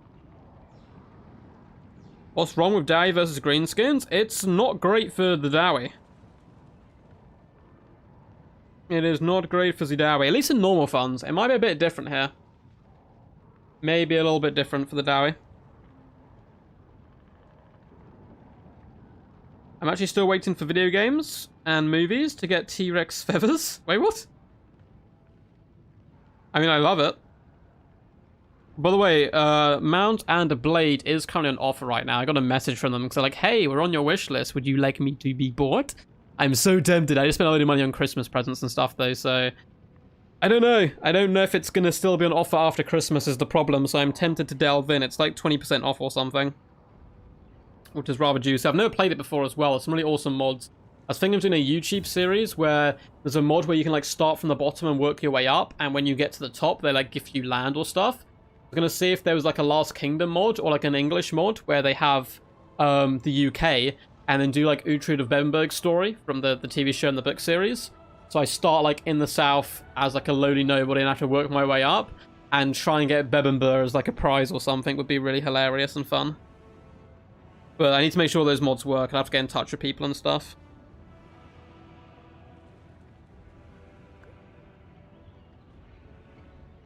It's really bad for Dowie with Thoric?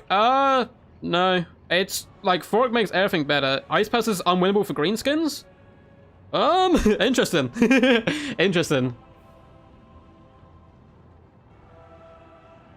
But I don't think I've seen the Dwarfs win this in a competitive setting for a long time. I saw Grombrindle beat Void last time I've seen Dwarfs, but you don't get this matchup often. It's pretty not very common. The majestic Tyrannosaurus Mallard dog. Oh, hell yeah. The biggest, the meanest, the best. I hope we get to see some Grimgore. Didn't Mount Blade die already? No, it's not for YouTube's doing it. I mean, it might not necessarily get like great views and stuff, but I mean, neither does Total War Warhammer right now. Everyone's just waiting for Game 3. I don't blame them as well, obviously. Mofet is ready. Hanvins is plotting and scheming. Be plotting, be scheming. Yeah, this is definitely more doable now with Thoric Ironbrow, but I would argue every single matchup for the Dwarfs is more doable now with Thoric. He's a big buff for them. Mainly just for that Rune of Doom. I mean, the Dwarfs will fare much better in the front line now. Ironbreakers with Rune of Doom can be pretty damn tasty. Likewise, you can go Air Core. The Greenskins can struggle to take down air. They do have a few answers, though, as like the Slaughter can be really good here, and a Mass Skirmish Cav is almost a must, just in case. I mean, Morgoth's Mage Marauders are fantastic in this matchup anyway, and you use the rest of Skirmish Cav just to kill Slayers. But we did see Void defeat Dr. Jellyfish twice with Greenskins, even though his build was known and Dr. Jellyfish got to redo it because there was an accidental rule break with the Regiment Renown units. The Greenskins thumped the Dowie pretty hard, and it was often due to Doomdiver catapults, actually. Doomdivers can do a really good number on the Dwarfs. Very good at taking down the flyers. You do have to be careful, of course. Cannons will take them down, but on maps where there are shot blockers, there is always potential. And I think on Golden Monolith in particular, there is a big monolith in the middle of the map, as the name would suggest, which could cause problems for Dowie cannons, and Doomdivers might be able to hide underneath the ridge, launch shots up and over into the Dowie. Wouldn't Flame Cannon and Flamethrowers from the Dwarfs be good against the Greenskins? Maybe not the Flame Cannons. The Flame Cannons can do good against the infantry for a point, but there's so many they can swarm you. Azag probably loses because of Thoric. You just don't go near Thoric when you cast spells. I mean, you have Spirit Leech, right? You don't have to, like, jump on them. And if the Gyrocopters aren't pushing forward, they're not, like, doing their job very well, unfortunately. Yeah, you go wide. Or Gyro spam and box. Yeah, that's basically your 2 fins. It's not that hard to counter with the greenskins, though. Like, the Gyrocopters are good, but Doomdiver Catapults just thump them. There is the risk of cannons, though, right? So there's a little bit of that dice roll as well. Can be a little bit of a dice roll.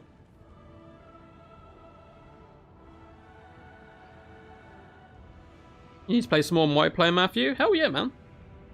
It's always good to play more white player. But that's what I mean, like, a lot of people are taking breaks, obviously, from the game right now. Because they're just waiting for Game 3. There's no new content coming out for this one at the moment. I've stopped playing in tournaments at the moment. Still play quick battles every now and again. When the urge takes me. We're not playing too much. Just waiting for that glorious stuff. Very hyped for Kislev. Polar Bear action is going to be very cool. Let's see who's winning the votes right now. So far. I'm going to keep that going for a while, obviously. Looks like Palpatine, I think, is currently ahead in the votes with that Dino build. Dowie Warriors, unfortunately, cannot rejoice. They are heartbroken. Azag is so squishy. Yeah, Azag can be squishy, but he's also very quick with Spirit Leech. And Pebble Sun's not the worst against the dwarves. So you pop it on those Slayers, drag him in, kill him, carve him to pieces. Despite the magic resistance, it can still do a load of work. With Dwarf Ballistas, yeah, the Dwarf Bolt Throwers are an okay piece. They don't have the best range, though, so they'd have to waddle quite a long way, I believe, to get forward. To actually engage with the enemy, unfortunately. But they're okay. The big problem with the Ballistas is if they don't bring something like Doomdiver Catapults and they go for an infantry rush, they don't really do too much, unfortunately. They don't do much damage. They're relatively accurate, though, but so are their cannons. You reckon the double mammoth build should have been in? That was nearly my vote, so I was the last vote in. It was between 2 avoid builds, actually. The Empire build with the war wagons I thought was a very cool build, and also the double mammoth build, but the double dragon, it's too much swag dripping. Too much Nagarithian, like, swag on those black dragons. I had to go for them in the end. But don't worry, we'll get to see some more Void's cool builds in a bit. Just after this game, we will be hopping into the grand finals, where the players will be fighting for a second place prize pool of $350 and a first place prize of $650, and the right to be crowned the very first, and maybe the only, who knows, champion of the Champion of Renown tournament. Because this is kind of like a one-off special. It's not really like the constant DVD events we do. We are looking to do more events with our sponsor, but there'll probably be, again, different ideas and different standalone stuff. Cool, looks like Cannons is ready to rumble. Let's hop in and have some fun. Yeah, cannons are really nice, man. Cannons are just super accurate, very cheap. Nurglings are quite cool as well. Yeah, Nurglings, I think, are everyone's favourite models right now. Though people will remember when Kislev come back. We haven't seen a cinematic trailer for them for a long time. Polar Bear Cavalry, folks. Polar Bear Cavalry. I'm very interested in new game modes as well for multiplayer. That's going to be so nice. What's up, Jerry? How's it going, champ? You made it in time for the final game of the third place game. And then we have a best of 5 after this. Gonna be a lot of fun watching the Dowie get crunked, says McRightface. Doesn't seem like he's a Dowie fan. I'm sure if Kellengar's in chat, he's gonna try and bonk you on the head with a hammer. We do have a giant golden monolith erupting from the earth. An idol to worship Torox the Brass Ball, no less, here in the Frozen Wastes. And we are getting the double Doomdiver Catapult, so this is what's pretty scary coming in from the Greenskin forces. Double Doomdivers on a map, which is pretty hard actually for the Dowie cannons to reign supreme. We then have the 8 Peak Loonies. We also have Savage Orc Biggins dotted all the way along, and triple Blackhawks, fantastic at cleaving through the thick armor of the Dowie folk. Load of Skirmish Cav, we have Goblin Wolf Rider Archers mixed in with Morglub's Mangy Marauders and the Death Creepers. A load of chariots, triple Orc Boar chariots, a load of archers as well, Orc Araboys and more Orc Araboys. Honestly, going Mass Dacker is also pretty good against the dwarfs. We then have Grom the Paunch. Boo! Boo! Where's Grimgor? Give me the meanest. But Grom is the best pick here, unfortunately. Coming with all his buffs, as you'd expect. And a Spirit Leech Purple Sun Giant Revolutionary Hag. Pretty good stuff. This is a kind of a staple. If you want to bring a competitive greenskin build against dwarfs, just copy this. It's almost identical to Void's build that we saw last round, which defeated Dr. Jellyfish's Mighty Dow, and he's a good Dowie player, so it does certainly take quite a build. For Hanadins, we have Longbeards in the front, a load of Longbeards, mixed in with Miners as well with Blaster in charges, which is pretty cool. We have Thoric Ironbrow leading the battle line, kind of the Rune of Doom. I believe that's the Rune of Slowness. What's that middle one?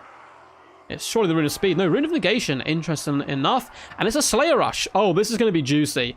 We have Slayers, we have Giant Slayers, we have Dragonback Slayers, we have all of the Slayers here in the back. Now, they're going to have a horrid time up against the Skirmish Cavalry, but if the Range Corps can deal with the Skirmish Cav, Slayer's going to be in a very good position. We have Ulfar Raiders and Triple Rangers here in the front.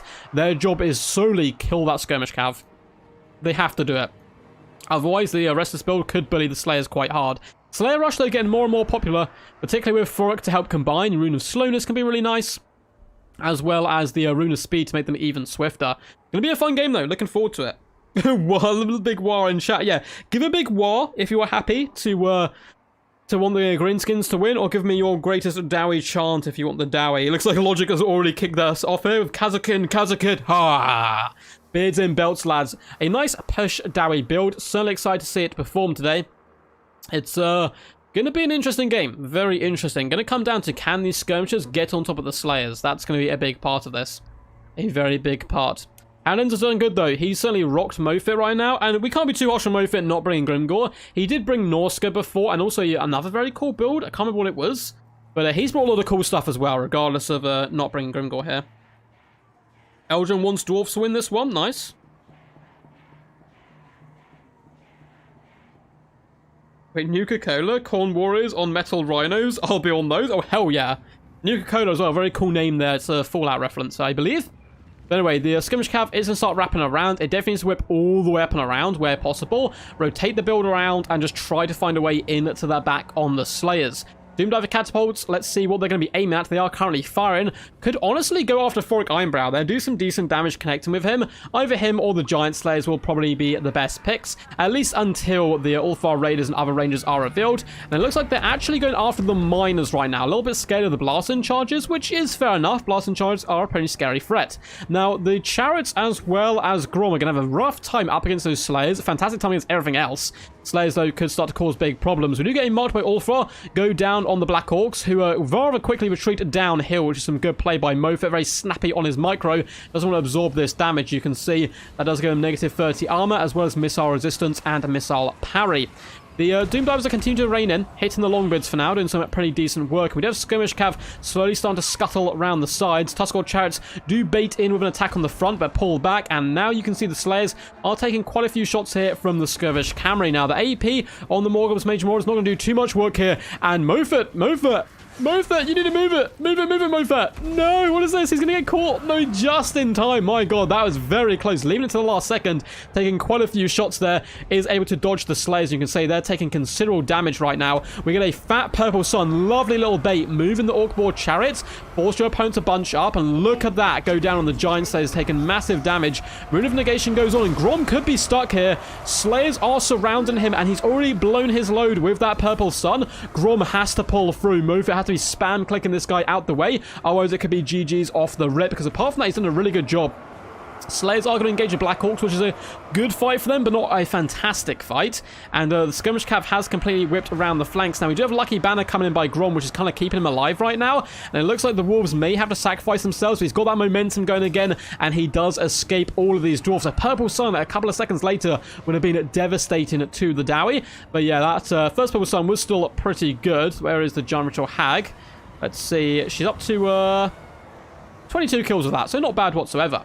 We do have a couple of slip-ups with Mofit on his micro, which is very unlike him so far, as the archers are actually getting caught by Longbeards and other units, which they really should not be doing. The Orc-Boar Chariots doing a good job just raiding through the front line. You can see Giant Slayers are losing to the Black Orcs. They will trade with them relatively okay. It does look like the Orc Arrow Boys, as well as the Doomdiver Catapults, being shut down by the Longbeards. We need to see Hanadins just continue to push, continue to drive forward. Be the Rock, feel like the Rock, and go on the prowl. Giant Slayers have surrounded Black Orcs. The Dowie now starting to go into a pretty decent advantage, I think, in the infantry fight after being able to catch Grom out like that, though he is now regaining a lot of his HP. And we have Orc Arrow Boys and a load of Skirmish Cav still left alive, raining shots down in on the Slayers, who are starting to slowly run out of steam, and that could be a big problem in the later stages of the game. Grom is rolling dirty, as are the Orc Boar Chariots, and down goes the War. Longbeard's getting finished off here by a unit of Black Orcs, who still have 54 models nonetheless.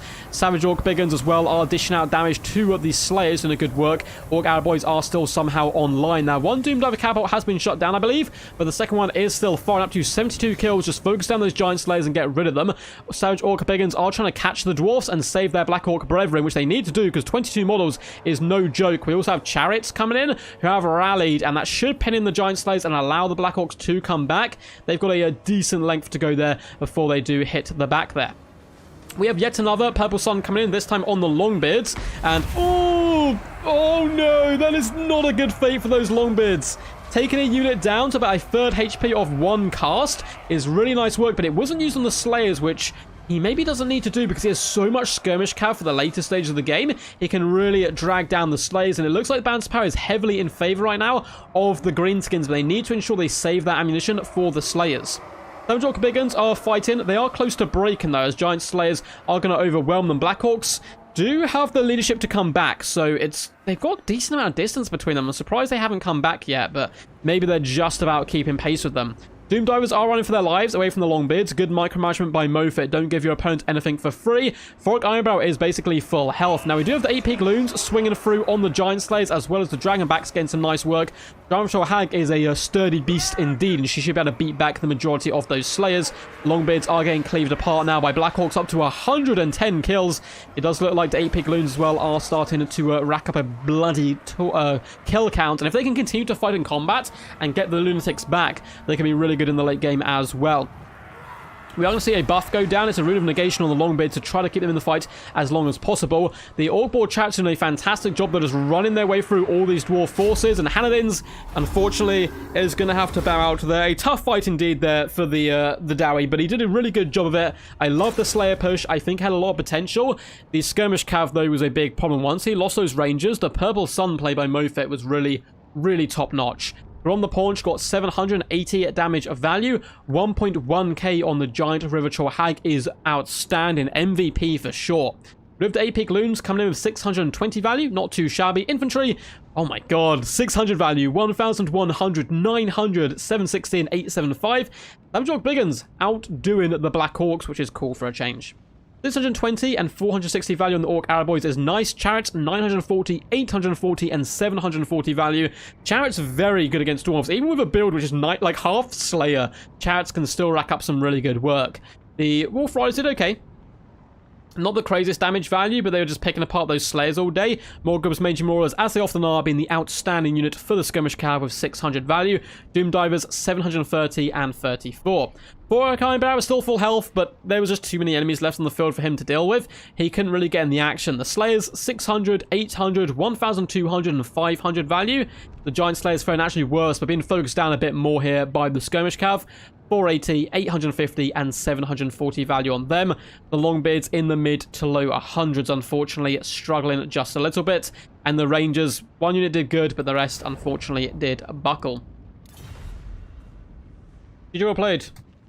Awesome games, bro.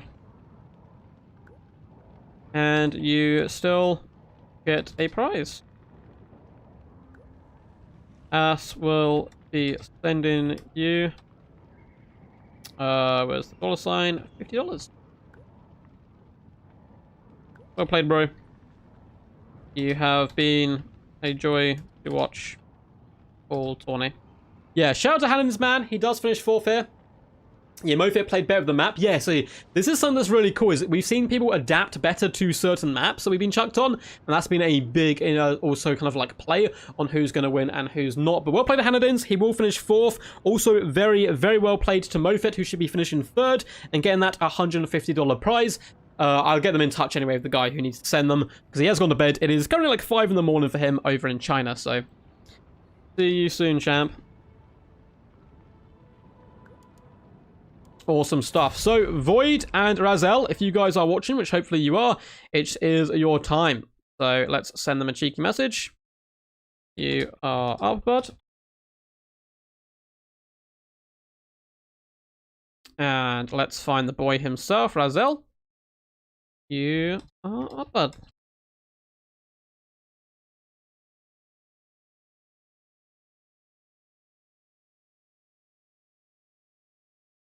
Awesome. Send them a little message just to let them know. And we will get them back in, and we will go back up to our first map, which shall be the glorious Troll Country. Very close. I didn't know who to root for. It's kind of a really cool underdog story, right? If Hanadin's like coming back from the 2-0 down. But also, we must have Mofa had some really awesome builds as well. Bread for the duck gods, indeed. Bread for the duck gods. Fill my body with mighty bread. Hanadin's is the true champion for bringing dwarfs. Yeah, GG, man. Hanadin's, though he bounds out here, he does not need to feel like he lost anything there. Getting 4th in a tournament out of 66 players is amazing. Like, really amazing. Both those guys played fantastic all tournament. Hanadin's almost got the reverse sweep. Yeah, nearly. But yeah, Mofa picked Norska, and that's how you win these games, guys. Norska technically still undefeated. That's what we're going to claim. That is what we're going to claim, so...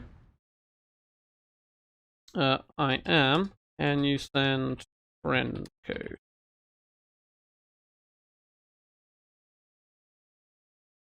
Cool. We get Razar added as a friend. Do I have him as a friend? Razel, are we not friends? I thought we were bros.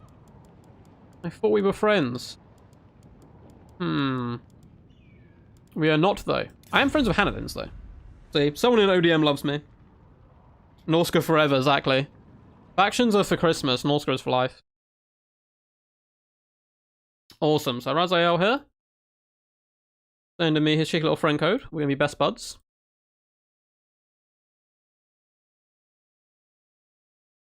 Cool. So send him an invite, so you should hopefully see the lobby now. Didn't see any lizards? No, we did not. We've seen a lack of lizards all tournament. We've seen them a bit now and again, but we honestly haven't seen that many. I would like to see some more lizards here. Which factions are you guys looking forward to in the finals here? We are down to the finals, though. Void taking on Razel. Going to be a good one. Let me quickly update the scoreboard, and when the guys hop in, I'll change the names and stuff over again. But that was an impressive 3-2 there to Mofa. It took an early 2-0 lead, but got dragged down and kind of pulled through the mud eventually, imagine, to seal victory. Ooh. I'm going to send that little invite and get him loaded in. So the maps will be Troll Country, River Maxon, Alpine Ridge, Oakenhammer, and Golden Monolith. All these maps do pose different threats, really. Troll Country, very good for rushing, the smaller map. River Maxon with trees and some high ground. Alpine Ridge, obviously a giant ridge in the middle of the map. Oakenhammer, much more traditional, large, very good for skirmishing and kiting type map. And then Golden Monolith as well, which is a big monolith sticking in the middle of it. Go Lizards or go home? Do you think ice-themed armies from Kislev and Norska would do well in 2v2? I don't know if it'd do well, Elgin, but it would be badass, and I'm all for it. I'm all for it. We want sneaky rats and sneaky gobbos and sneaky lizards, all the sneaky stuff. Give me Beastmen, Norska, and Chaos, I'll be happy. Matthew, you're almost guaranteed to get Beastmen and Chaos. They're very popular. Very popular. Yes, it is a best of 5, CJ. I'm just waiting for them to load in.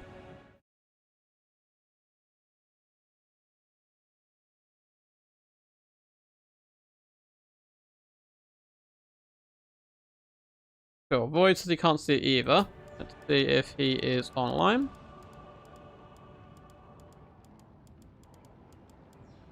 He made one of these invisible names. Are you in online mode? You. Or send friends code if we are not friends. Yeah.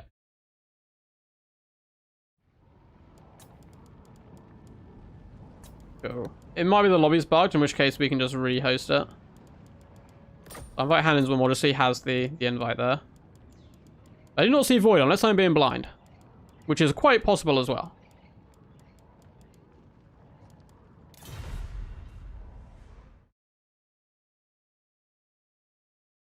Cool. Let's add Void as a friend as well.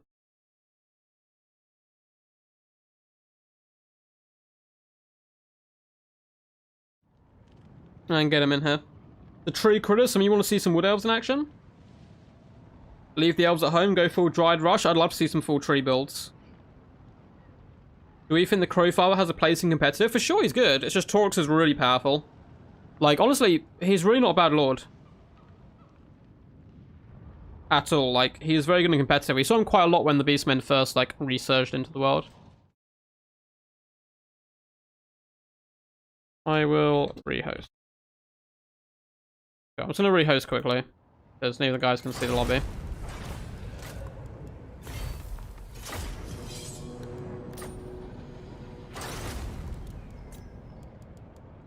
And let's shoot both of them an invite.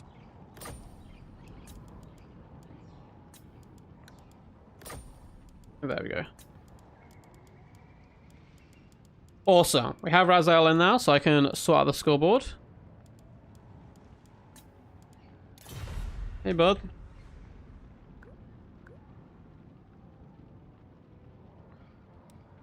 And then we have the Mighty Void popping in as well.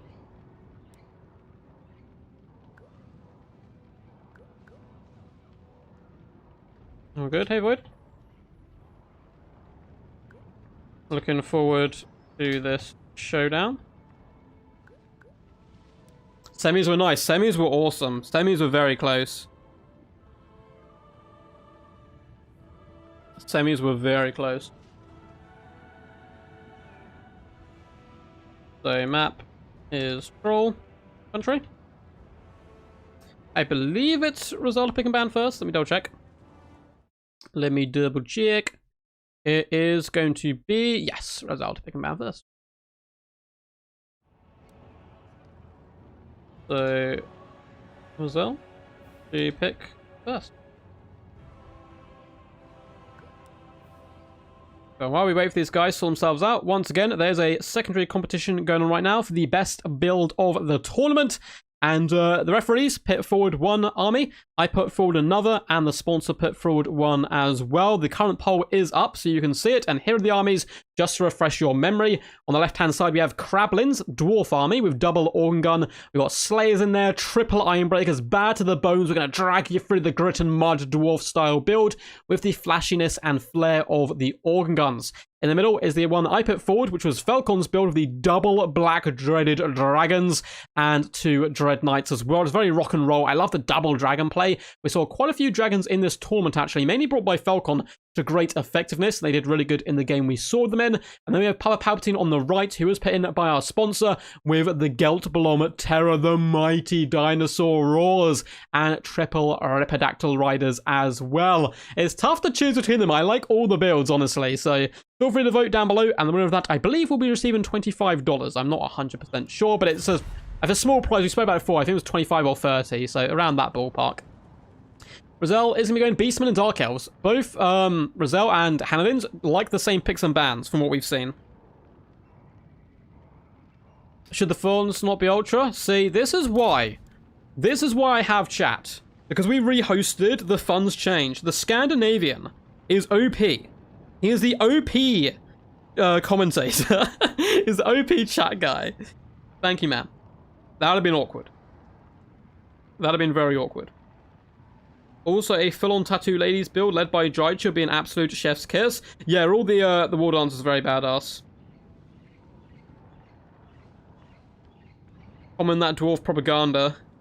It's really not such an exotic build. Common. Oh, mate, that is double organ gun in a competitive setting is very rare. I know you're trying to do some propaganda to get the lizard men in, but I see you. I see you. Pick Tomb King's ban Burn Head. Yeah, people need to, like... There's a simple solution not to lose Tomb King games against Burn Head. It's just not deploy all your forces on a long line. Just have them, like, dotted throughout, and you'll be fine. It's still a very good spell, don't get me wrong. Like, you can drop it on Kepra Guard, you can bunch up the Tomb Kings, it's very powerful, but it's not the end of the world. But it is pretty nasty, as a few people have shouted out. Chodoku, the champ, the OG, the originator of ODM. Says go ODM. Man, your boys have done a good job so far. 2 ODM players into the semi-finals and one getting 4th place. And we'll have to see what Raziel will do. It's either going to be 2nd or 1st. Either way, lovely little prize pool for them as a little bit of a thank you for their hard work over the last couple of weeks and their impressive performances. Very excited for this. Very, very excited. And it looks like, is it Beastmen v Bretonia? It is. Void going with Brett. Interesting on Troll Country to be going with Bretonia. They love their cycle charge with their cavalry. Not much room here, and the Beastmen will be able to close the gap very quickly with their Vanguard and troops. This is going to be a wild one. This is going to be wild for sure. Beastmen versus Bretonia. Not something I've seen in a long time. Obviously, both these guys would have been practicing this and getting ready to rumble. Raz AL. It's impossible to say, Loopy. It's impossible. Don't come at me. No, I know. I apologize to Raz AL, like Raz IL 5,000 times before, because I always get their name up. Actually, I said Raz IL before, and I got told that was wrong. They told me it was Raz L instead. So, I don't know now. ODM versus ODM. Oh, it was ex-ODM. Did Void used to be ODM? Really? I do not remember that at all. Maybe when he first started out or something before he hit the scene properly. What's up, dog? Hey, hey, hey. How's it going, champ? Hope you're all good in the hood. Brett and cows in one game. Nice. Anxious cow noises. Yeah, it could be scary. Wait, the real pronunciation is Razel. I don't even know Loopy anymore. My mind is melting. I'm going to go in the corner and cry and just rock back and forth. You guys want to see something really cool as well? So, one of my housemates is going away for Christmas. So we did presents a little bit early, and I want to show you the present they got me. It is so cool. You guys are going to appreciate this a lot. So, let's see if I have a camera. Bam, you can see me? Da da da. Da da da. We have a God of War Kratos rubber duck. The rubber duck thing's really got out of hand now. We're starting to actually accumulate quite a few rubber ducks over like birthdays and Christmases because of this channel. Yes, we have a mighty Kratos duck, which is looking pretty badass. He has his little axe with him as well. Good news we did that, as I've seen that the scoreboards are currently wrong. So let's change them quickly. On the right-hand side, it is no longer Hanadins, I'm afraid. It shall be the mighty force of Void. Oop. On the right and on the left-hand side, it's going to be ODM's very own, their champion. There we go, Razel. And let's change the scoreboard quickly as well. A little bit unfair to give a 3-2 victory straight away. Just a tiny bit unfair though. I'm sure the players would debate that. So let's go down to 0 each side. And looks like we're ready. Let's load in and do this. Game 1 of the finals. Let's go, go, go. The annoying thing is, Loopy, I don't have a bath. I don't have a bath. I've got a load of rubber ducks. I've got a Joker duck that my friend sent me. My birthday. And I've got a feeling they got the same thing for Christmas because I kind of hinted at it. But an army of small ducks. I went to work one day and came home and there was a devil duck on my pillow, which is a little bit concerning. Like a little small devil duck. So I'm starting to actually accumulate some. I also got, yeah, Logic knows. I was going to give him some rubber duck of war, or rubber duck of war ones. That'd be kind of cool with some rubber duck socks and stuff. So it's going to be pretty crazy. Oh, Jay, this is, so that last game was for the 3rd place. The fight, because the top 4 were getting paid, so to see who got, you know, what prize pool, basically. Then we did the 3rd place game, and this is now the finals for 1st and 2nd. So, yeah, Dog, you said, what did you miss? You missed the 3rd place game, but you've made it in time now for the actual finals, which is going to be really cool. It's a best of 5 as well.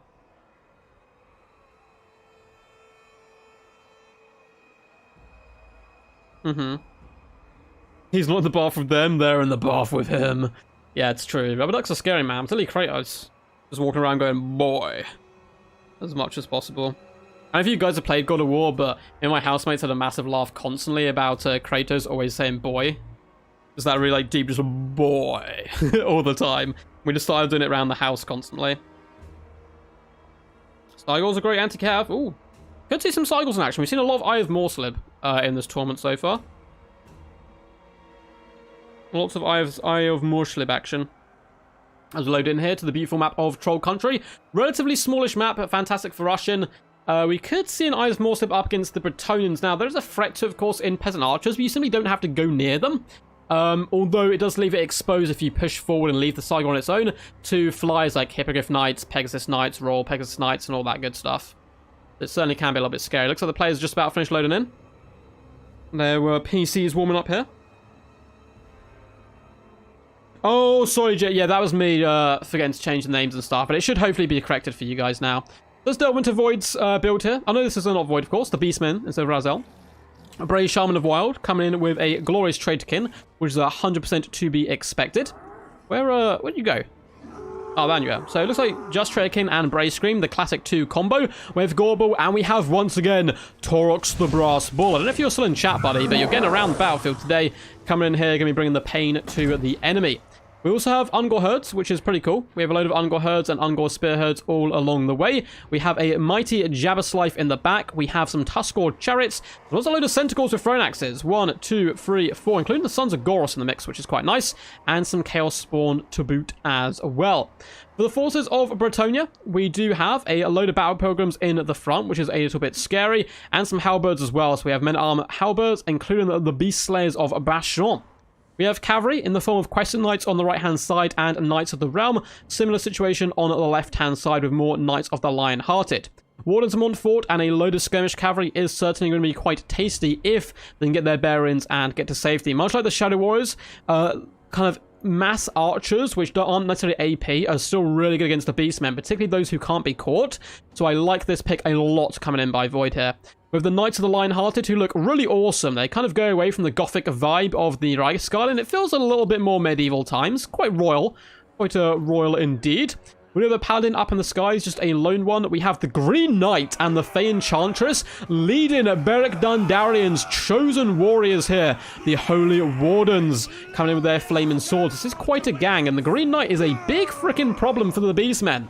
Big problem. Traderkin will do good work, but not masses. With the Beast Slayers behind the Fey, this is going to be some scary stuff. It's definitely a fight of the Meta Lords here. Fey versus Torque should be pretty good fun. The Mounted Yeomen do decide to flee back from the wrath of the Ungor Spearheads, seeing how close the Chaos Spawn are to them. Who's your money on? Who's your money on? The Royal Hippo now. We do demand them. Hey, how are you? I'm absolutely fantastic. Cam Morgan, long time no see, buddy. Hope you're all good in the hood and enjoying a good festive season. So the Bretonians do advance.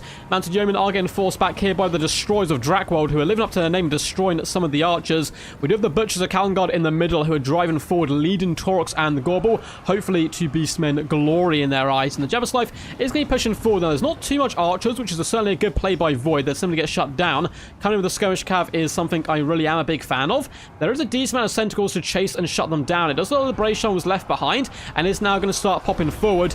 Fey Enchantress with the Holy Wardens, Paladin, and the Green Knight could be a big problem, but likewise the Green Knight has a bit of a problem itself because the Jabberslife actually does magic damage. Very luckily for him right now, he's Torox is kind of pushing the Jabberslife to the slide, and it's like, no, I want to fight the Green Knight, when really the Jabberslife needs to be the one hopping on top of him. It does look like, however, the Quest Knights are getting absolutely dumpstered here, unfortunately. Chaos Spawn do engage with Knights of the Realm. We got a load of Thrown Axes coming in as well. That is a dead unit of Questing Knights. We do also get an Awakening Wood go down, but the Centaurs are able to juke, and they could get some good work done here onto the Fey Enchantress. Chaos Spawn are beating the drum. The left-hand side of the battlefield dominated by Bretonia. So many Knights left alive, but on the right, going far better for the Beastmen. But could it be a trap? We are going to see a comment summoned into the universe and brought down by a vengeful Fey. It is pretty limp in the end and doesn't actually connect that much. Now, the Sons of Goros also do magic attacks, so either them or the Jabberslife need to get onto the Green Knight, but the archers are really ripping into the Jabberslife now, doing some good work. That's why the Fey is able to just barely escape here from the wrath of the Sons of Goros, who actually countercharge some Knights of the Realm. With the support of the Thrown Axes, should be doing fine here. Jabberslife could even come over and help assist, because look at this, good play here, coming by the Beastman player, using the Chaos Spawn to bunch up so many units of Bretonia. A little bit sloppy here. We've got so many Knights and stuff not actually engaged in the main fight. However, the Fey is now trying to hunt down the Brave Shaman in the middle. Green Knight's oh, sorry, I was saying my voice there, my god. Green Knight is struggling a little bit, but honestly got very lucky not finding that Jabberslife, and should be able to do some relatively decent work up against the Butchers of Kalengard. Sorry there, guys, I swallowed something the wrong way, I think. The Centaur is doing some good work nonetheless. The Knights of the Lion-Hearted have been hit by a Traderkin, which is quite good.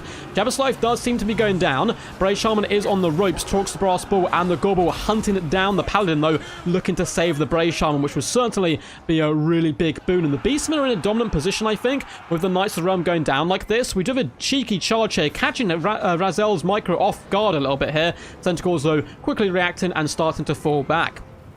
The archers do still have decent ammunition left on them, and they're going to be very crucial for the Bretonnian forces here, trying to rain shots into the Javislife and drag it down, but it does seem like a bit of a struggle for them. Question Knights are beaten by the destroyers of Drac Ward, and it looks like the Mounted Yeoman Archers actually starting to get caught here. Could be a bit of a bait, though. We do have men-at-arms with polearms nearby, and Awakening Wood coming down here would be very juicy indeed. Knights of the Realm do break those Centaurs, continuing to chase them down, and the men-at-arms are struggling as well.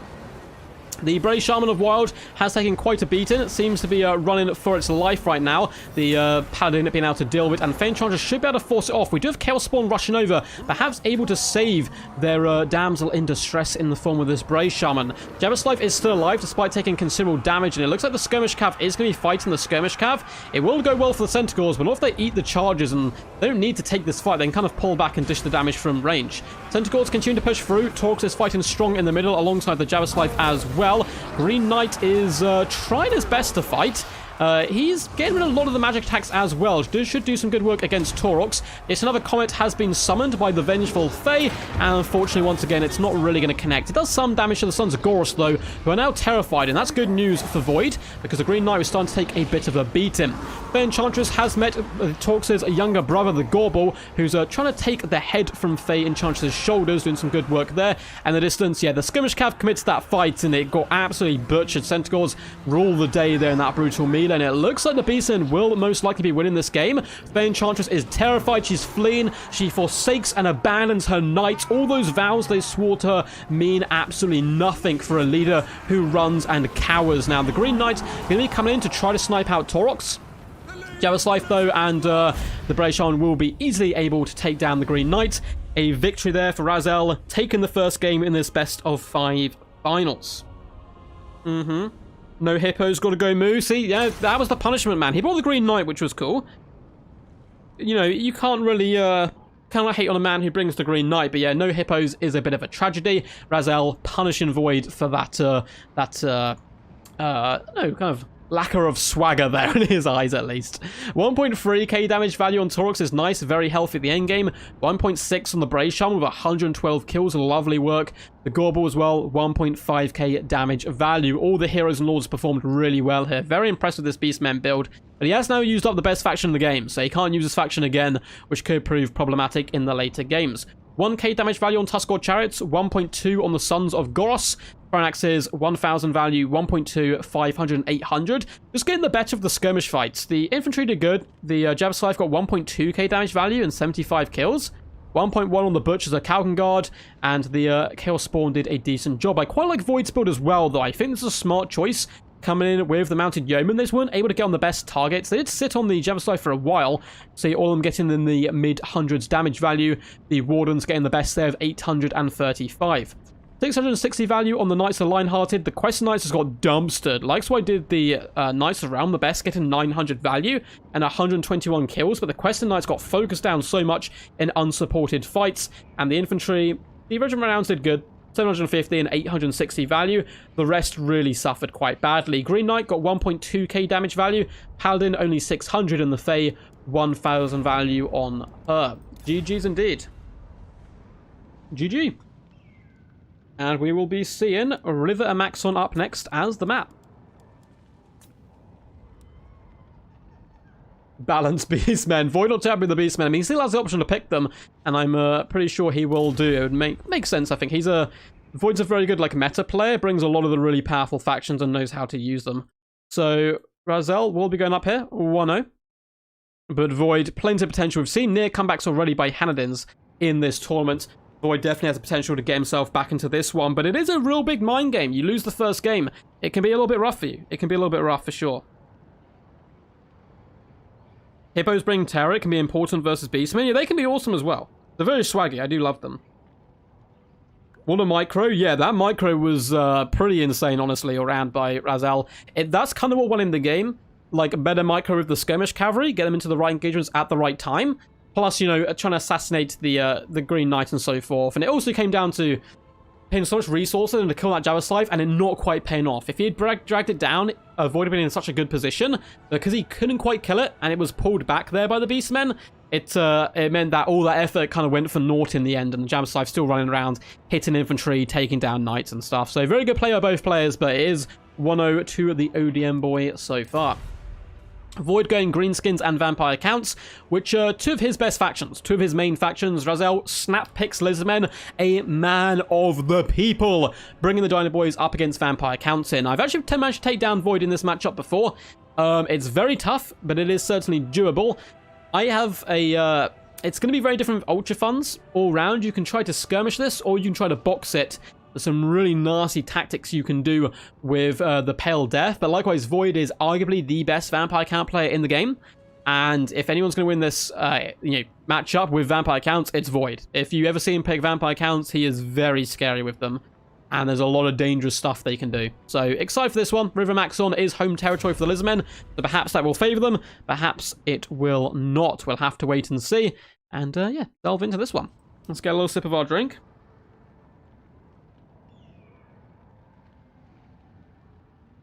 Hello, Mr. Angry. Please stick to... I'm not sure what you're saying, unfortunately. I don't speak Russian, but please try as best as possible to keep it English in here. In the chat, so everyone can understand what you're saying. Yes, this is the final. It is best of 5, yes. A best of 5 final time.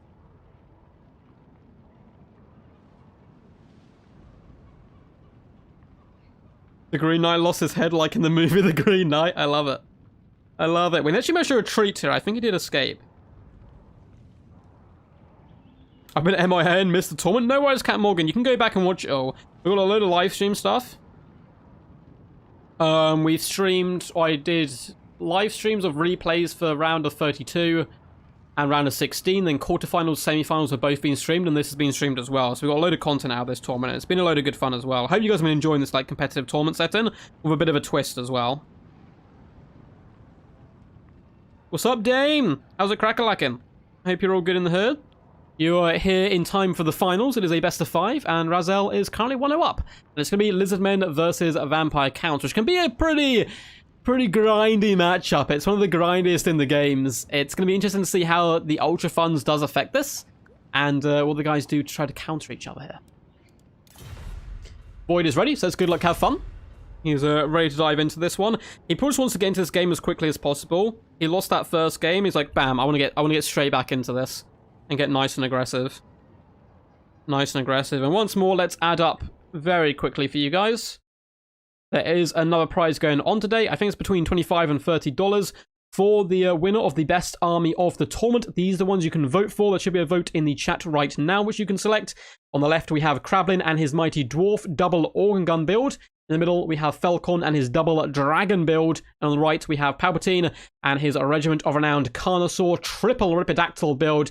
You guys can vote on which of these armies is your favorite, and that player will be receiving a nice little prize. Even though none of these guys were unfortunately able to make it here to the finals, they'll still get something for their troubles in bringing these builds dripping in glorious swagger. Let's hop back in and see if they're ready. They are. Let's hop into game 2. Both these players, like, ready to go. Grinding some Slaanesh fans in here. Oh, the amount of Slaanesh stuff that's going to kick off after Game 3's release is going to be insane. It's going to be crazy. River Amaxon, the map of the gods, the mighty Lizardmen homeworld. Pretty cool map in general. It's kind of an annoying map in the fact that it doesn't have a river on it, so I do feel like it lies to me. The river is actually off to the side, you just can't unfortunately see it. Pretty cool map though, loads of trees so you can hide and do some sneaky stabbings and good work that way. Big open plain in the middle to get nice and aggressive. Or these are treacherous high grounds here. You can often hide artillery. We've seen Queen Bess hidden behind this before for some good effect, or mortars on top of here as well. But it's Counts versus Lizardmen. There's not going to be too much of that going on. Very interested to see the style approach from the Lizardmen more than the Counts. I think the Counts are a bit more predictable in this matchup. The Lizardmen, are they going to box? Are they going to kite? What are they going to do? We're going to have to wait and find out. It's pretty tough to kite the Counts, though, despite everyone thinking they're very slow and slumberous. Lots of flyers, lots of nasty doggos and stuff, and because they're unbreakable or they crumble, they're really hard to stop actually getting on top of your stuff. Yeah, this is normally Lizardmen favored, but with Ultra Funds, it's a different ballpark altogether. Different ballpark altogether. I'll wait for the players to load in here. Took them a little while last time, but luckily it's when they've been in, like, the lag's fine. It's just their computers trying to catch up to speed. We all have a good rub on the Forbidden Rod. Oh god. Oh god, Aloys. Yes, that is an item people do indeed love. Didn't see this matchup much? It's... Let's see what it is. It is a build I did not expect from the Dino Boys, but I must admit, Archosotics are fantastic. They are fantastic in this matchup. It looks like we've mixed... Oh my god! Razel! What kind of Lustrian, like, magical dust have you been drinking? Stunting, sending a message here. We have, ladies and gentlemen, an ancient Stegodon with Engine of the Gods. The rest of the build, it doesn't matter. The rest of Void's build, it doesn't matter. We have an Engine of the Gods in the final of the competitive tournament. This is insane. We do have nets as well from Lord Mazdamundi, so you can set up some really nasty combos. It's normally really expensive, but hey, if you got the funds, you might as well do it. We have Saurus Spearman dotted along the main line, backed up by triple Temper Guard, which is very common here, very good against the enemy. Apart from, you don't want them really engaged with the Great Weapon Grave Guard. Apart from that, they're good. Star Chamber Guardians in the center, Umbral Tide. We also have the Cold One Spear Riders, Red Crested Skinks and Cohorts in the back. Lord Mazdamundi with Net and Apotheosis and all of his bound spells. Bastildon with Archosotic and a Saurus Scar Veteran. This is a build by Razel. I'm very impressed. The Void's Forces, it's looking a little bit more traditional here. So a load of zombies across the front line, a load of Graveguard in the secondary battle line, who can really do some deadly damage to the dinos. None of the Regiment Renowned ones, unfortunately for him. We do have the Crypt Horrors in the back, a load of Vargeist in the skies, 1, 2, 3, and 4, including the Devils of Schrost-Hafen. We do have the Regiment Renowned Skeletal Warriors lurking in the trees. And for the nice little hero core, we have a double Vargulf as well as a double Necromancer. Invocation Heck, Dance Macabre, and Raise Dead. And then for Helm and Gorse, it is just Gaze and Nagash. So Gaze and Nagash spam, very common, very popular, and very powerful. We have double Vargulf as well. This one itching his ear, it would seem. We're going to name him Jerry. We have Jerry, and let's name this one Tim. So we have Jerry and Tim being brought to the battlefield today. Pretty cool stuff. Is there anything more lurking in the trees? Doesn't look like it. It does not look like it. We have the Tide in the front, we do. So, pretty cool stuff. Very excited to see how this goes. The Engine of the Gods has won my heart, mind, and soul. I try not to be biased as a referee, but come on, we have an Ancient Stegodon. It is just, it's beautiful. I'm going to give him a little neck scratch. A little neck scratch before we start the battle, just to let him know he's the goodest boy. And of course, the boy Zlak, who's currently sniffing a certain person's bum. But this is a good play as well. Gaze and Nagash is so popular here, you just hide Mazdamundi behind the Stegodon. That's really good play by Razel. Really good play. It's time for the turn special? Oh no. What is this? Have I left the screen blocker up? I don't think so. Oh no. It's not the screen blocker, right? Shadowsaurus build for short, Vargulf adorable. It looks like you guys can see the screen. It looks like you guys can, luckily. So what we're going to be seeing here is a lot of Spirit Leech, as well as Helm and Gorse, Gaze and Nagash, trying to snipe out targets. He may want to pop it on the Umbral Tide. It's not a bad target whatsoever. Lizardmen are going to be advancing forward. I still expect to see the Vampire Counts move to engage them and try and take the fight to the enemy a little bit. And we do start seeing that first of the Spirit Leech go down on the Umbral Tide. This is really good play. This is a really deadly combo you'll see very often in the Vampire Count meta. Archosotic is going to be moving forward as well. Very good at clearing out chaff. It's a good counter to the majority of the Vampire Count build. And now we can see... sorry, my voice is starting to die. The Vampire Count's just going in a full retreat right now. Vargeist are starting to move around the flanks to engage. And it's just going to be leaving one zombie. So the way you do this, it's a very kind of common tactic with Vampire Counts. You just retreat and form zombies in. And like saying, you just round flanks and stuff, and you just waste as much time as possible, so you can spam as many Spirit Leeches and Gaze and Nagashes as physically possible, though. As we can see, the Vampire Death not having a good time there. The Immortal Will is going to be popped. We have some zombies engaged in combat. The rest are going to continue to fall back. And then Tide are opening up, trying to shoot in. There's no need to conserve ammunition, because they will be going down to the Spirit Leech spam. So just, you know, hold it out and keep fighting. Zombies are now going to retreat. The main army is going to be moving in as well to try to actually fight. And looks like the Vargulf is getting action. In the distance, we have more zombies. Cycle charging zombies. It's certainly an elite move. And they are engaging with the Temper Guard and getting ripped to shreds. But it's going to be buying the Vampire Counts more and more time. More Umbral Tide are raining shots down into the Crypt Horrors. And the dreaded Vampire Count kite shall continue. Though, Vargulfs need to be careful. If I'm Razel here, I'm just popping an Overcast Net of Ammontok down. Both the Vargulfs are stuck amongst the Star Chamber Guardians. They get ripped to shreds. And it looks like I'm going to get one net to go down, but maybe not an Overcast. So it is just the one net. This is a very likely dead Varghulf. We have the Umbral Tide as well. If they can line up these shots, they get yet another Spirit Leech go down on them. This Varghulf is getting slapped left, right, and center. Looks like a few shots may be able to get in there. Varghulf trying to untangle itself. And it looks like Void's been forced into a fight he really didn't want to have. He wanted to continue to pull back, but it's not possible because the Lizardmen have been super aggressive.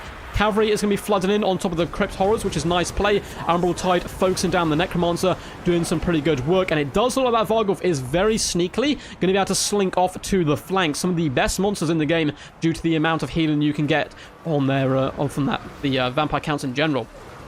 Arcsodex doing okay. It is fighting Graveguard, which is a good fight. The double Stegodon is bouncing around to the battlefield. We do have Varghulfs swooping in to rear attack here. The Cohort of Sotek, who do pop Refuse to Die, and the Saurus Spears. Good play so far. We do get a Ruination go down. It catches a lot of zombies, but not really any Graveguard, unfortunately, so not the most work done there. And because we got that net used up early, the Ancient Stegodon hasn't been able to use its mighty power. We do get a Banishment go down on the Graveguard, looking to rip and tear their limbs apart from their rotten flesh, and they don't seem to be having a good time. Mazda Mini just going balls in right now. He is all about, he wants all the smoke, and this could be the time, could be the hour for a lovely Engine of the Gods. This unit of Graveguard is okay, though. It's relatively spread out. Maybe it'll be fine. Let's have a little look. Graveguard. Oh my god. Yeah, that's some pretty hefty damage coming on the Graveguard. That's not a happy unit whatsoever. Mazda Mundi is going to retreat back as well. That's like the Varghulfs have managed to recover from their early losses. We do see an Overcast Invocation Heck trying to counteract the punch there of the Engine of the Gods. Seems like Vampire Count's taking a dominant position in this game. See, the Lizardmen have been pulled apart a little bit. They're not fighting together. They're fighting in bits and pieces. And that's going to allow the added mobility and cycle charge potential of Vampire Counts to really reign supreme, with the Devils hitting the Temple Guard here. Shield of the Old Ones does go down. Ancient Stegodon and Lord Mazdamundi are an impressive duo. They're currently slapping the Vampire of Death around, as well as that Varghulf is not having a good time. Now, the Bastildon, if they can fight on top of the Temple Guard, they could still be in a really good position, though the Varghulfs are very scary. Helmengorst is still a very powerful combatant. No, not broken as he was before, where he used to be able to actually solo Lord Mazdamundi. Was insane because his hitbox was broken, but still very powerful. And if he's fighting alongside his Varghulf buddy here, he's got the balls to take on Lord Mazdamundi. You have to respect anyone who's got that kind of cojones. However, the Varghulf's kind of getting beat down here. We never saw a Scar Veteran in the mix as well, but all the infantry support is running out for the Lizardmen, and that's very, very bad for them. Running out of their infantry means they're just really susceptible to really nasty cycle charging and stuff. We do get a little bit of a net down on the Vampire of Death. We do need to see the second Engine of the Gods shots come through here, but it's got a really, really long cooldown on it, so it's probably not active yet again. Up to 91 kills on the Engine of the Gods, but it doesn't look like it's going to pay dividends, unfortunately. Lord Mazdamundi is trying his best, but it is not quite enough yet. Arcsotek's doing some good work as well, trying to get in here. It can certainly clear out a lot of the chaff. Temple Guard are being picked apart, though, and it looks like we've definitely got a set of games on our hand. Like, pretty sure Void is going to be able to clutch this one up. Ruination does come down, absolutely wrecks Graveguard there, lovely work, but unfortunately it's more of a parting middle finger shot from Mazdamundi as he does go down there. Whew. Oh. Awesome stuff. Awesome stuff. Very cool battle there. Very cool battle. Oh, here it comes. People getting very excited. Cat Morgan as well coming in with the donation, man. I super appreciate it. You've been like the biggest supporter of my channel for the longest time. It is absolutely awesome, man. Thank you, dude. Quacks for the Quack God, bread for the bread throne. Man, you're the champ, dude. I really do appreciate it. I honestly hope you have a really good Christmas and enjoy some time off from work, hopefully. Sad lizard noises? Yeah. Oh, the humanity. So, yeah, good play. Very experienced play. That is Void's best faction gone, though, so he's kind of pulled his trump card there, which I think he should have done, because losing the game, you don't want that momentum to go against you. And he whipped out the Vampire Count, still has Beastman in the back pocket as well, a faction he's really good with. Helmengorst, 1,000 damage value. The 1.6 on the Vampire Death. The Gazing Nagash, Spirit Leech, kind of like pull back your build idea is a very nasty strategy, and it works really well. Graveguard, 780 damage value, 500, 800, 700, not too shabby. Varghulfs are really nice here, 780, 1000, 480, and 868. Varghulfs are MVPs. The Razar wasn't quite able to snipe one. He nearly killed it, but wasn't quite able to, and it escaped. And that kind of came back and bit him on the butt, unfortunately. If he'd managed to take down one of the Varghulfs, then the Lizardman would have been in a pretty dominant position, but he was not able to due to some good micro by Void, pulling out through his own troops, 1.3 and 1.4 damage value. Now, Umbral Tide, unfortunately, just going to get Spirit Leeched here, which is On paper, they're really good in this matchup, but the Spirit Leech spam's really nasty for them.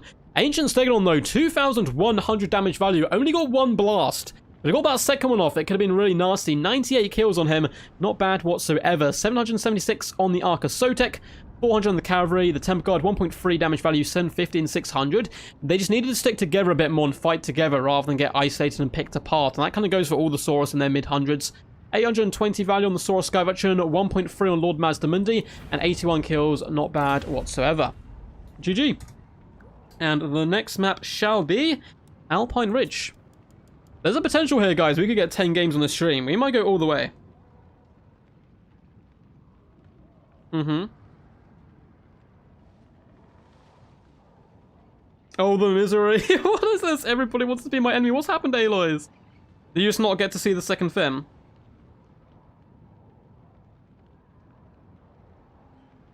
You were Chad amongst Chad, says Aloys. It is true. It is a fact. A level 3 Deliverance of Itza would have been money in that blob. Oh, honestly, you only really have to go number 2. You only really have to use Deliverance 2 and it can still do a lot of work. Let's go, Ducky! Indeed. What's up, Kabuki? How's it going, man? Hope you're good today. Razal is going to be going Chaos and Dark Elves. The later we go, the more we're going to see these guys more fringe factions as well. So it could also come down to a bit of game knowledge in a best of 5, particularly in best of 7s it does as well, and best of 9s and so forth. But very excited to see what these boys bring. They're still going to be on their main factions at the moment, but the longer it goes, the more risky they're probably going to have to play. Although both these guys do seem to have pretty flexible game knowledge across the board. Yes, Logic will be doing a little stream later today. I need to drop a link already, but feel free to drop it again. Logic does indeed have a YouTube channel. Feel free to go check it out. Or you can just type in Logic_EU, I believe, and you should be able to find it. There's a lot of good, awesome stuff. Likewise, we have another YouTuber in chat. I've got quite a few here today, which is McRightface. There's a load of awesome storytelling stuff. GG's, as always, the best vampire count player in action. Yeah, Shidoku, like Void is I think he's the best vampire count player. Evenstar's also very good. VM in general seem to like their vampire counts. I guess it's something they specialize in practice, like Sons of the Mountains with dwarfs, right? And Void's tough to beat on vampire counts. It is doable. I mean, Razel had opportunities there.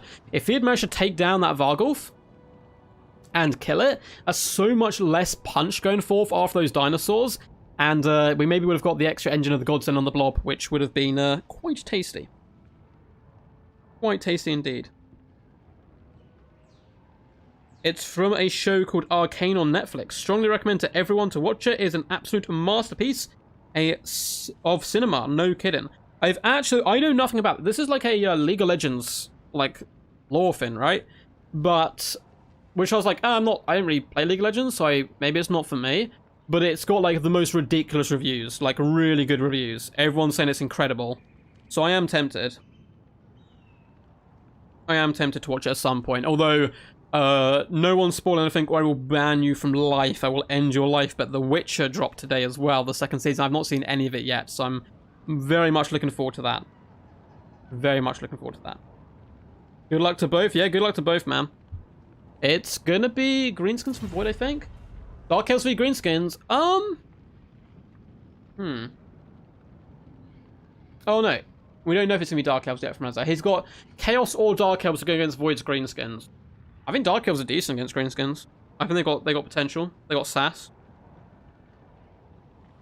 You don't like League of Legends, but you still really enjoyed Arcane? That's what I'm hearing. That's what I'm hearing a lot, Harabek.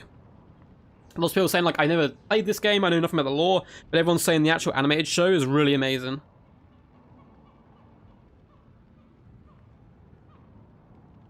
Henry Cavill? Is it Cavill or Cavill plays Geralt?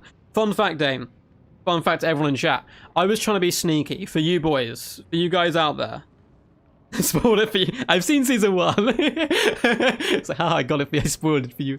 I sent Henry a message on Instagram. I'm like, hey man, heard you play Total War games. You like Total War? I may run a small Total War YouTube channel if you want to come for an interview. I know you're doing a lot of Witcher stuff, very busy, being a superstar in acting and so forth, and the fact you'll probably never see this message because you get a million Instagram ones a day, or your agent might see this, but I'm just saying, you want to ever come on the channel, butt heads with the great duck gods, and go toe-to-toe on some Total War, my door is always open. Fun fact, he did not reply. He did not reply, but that was about a week ago. But I have hope. I have hope. And again, chat being the MVPs as they always are. Let's update the score.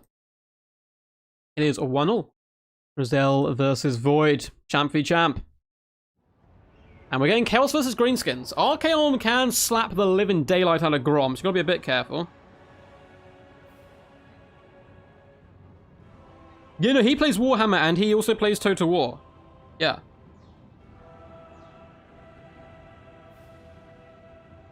Yeah. It's been known for a while. Yeah, he's missing out. Yeah, did you guys see me in the trailer for The Matrix? I don't know if you guys spotted my cameo. I got very close to Mr. John Wick himself, Keanu Reeves. You go and watch that first trailer, you'll see me. I'm not sure if I'm in the second trailer. I get a bathtub scene with Keanu Reeves. Fun fact, if it was actually Grom Brindle. Man, that would be pretty crazy. I think he said before he only plays campaign, though. He doesn't play multiplayer. Yeah, guys, logic is a remind you here. We get a vote on for the favorite. Oh, got a message from someone? Yes. Sorry, I just had a message on Discord, but it looks like we're all good. We're doing a little cheeky little vote on who gets the best army of the tournament award. You can vote on it, and whoever wins this will receive a cheeky little monetary prize. And let me quickly get the builds up for you one more time. I know we shouldn't have a few times, but just for those who have joined late. You get to vote on these 3 builds. They've been chosen, the one on the left, by our referees. Mr. Logic chose Krablin's double organ gunner build here. Coming in as well with the triple iron breakers, very fancy stuff. Good old dwarvish build. I chose Falcon's build simply for the fact it had double dragon, and I could not resist. It is double dragon, what's not to love? And then we also have Palpatine's build on the right-hand side, which our sponsor pit forward, coming in there with the Carnosaur, the Geltblom Terror, triple Ripidactyl Rider build. Very cool stuff. That's a pretty scary build indeed. I don't know actually who's winning anymore. The Lizman build was winning for quite some time, but I can't currently see the poll, so I cannot see it.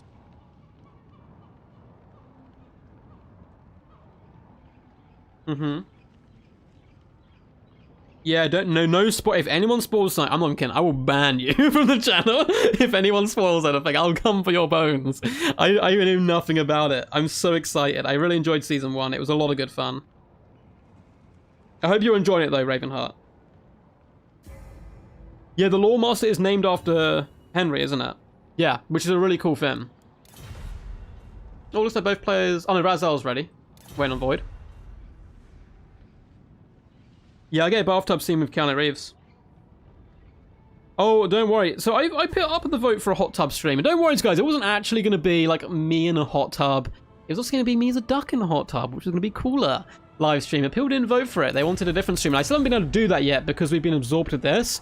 We will do the 7,000 subscriber special, though, which is going to be me playing every single faction until I lose with that faction on quick battles. It's going to be a long, crazy stream. How do you vote? It should be in the chat. It might be at the top of your chat now, if you've pressed X on it. You're the best tournament ever, says Aloys to McRightface. I love it.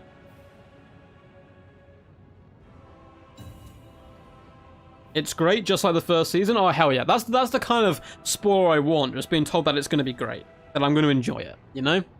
I might be able to watch an episode tonight, but it depends. I do have work tomorrow morning, and this does have the potential to go on for quite some time. Quite some time. We're only 2 games in to this best of 5 here. So, potentially 3 more games. Potentially. We'll have to wait and see. Make sure I took down picture. You guys can see the screen nicely. It is currently 1-1. And let's check Discord. Looks like we're all good. Boy, anyone who is wanting to submit replays to the channel, get involved in tournaments and stuff like this, and you're wondering how to, there's literally a link to my Discord in the description, and that will take you there. And so you get access to all that goody stuff. There's a tab called Replays for Casting, and that's where I'd get all my replays for to cast, funnily enough, as the name would suggest.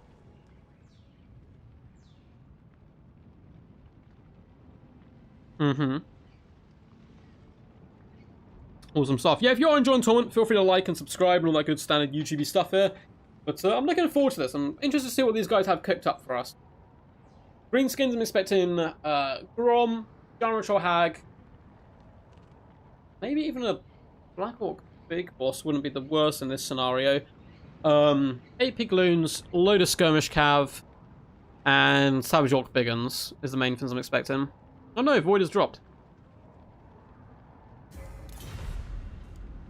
He may have crashed. Yeah, he's just loading back in now.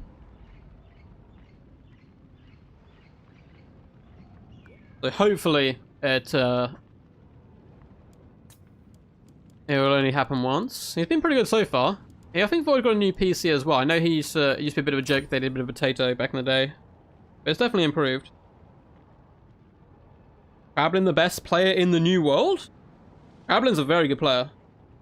There is quite a few, though, who I would argue are also very good players. So I think the top is just like on your day, right? Like a lot of the top players, you get these people like Falcon, Alfredinho, Void. Like any of them can beat any of them on their day. I've seen all of them beat each other like multiple times.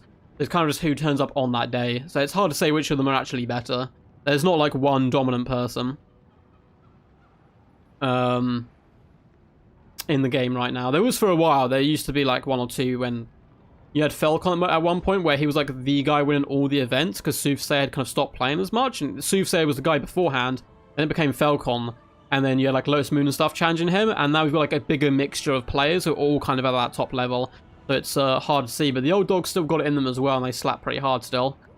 They slap pretty hard.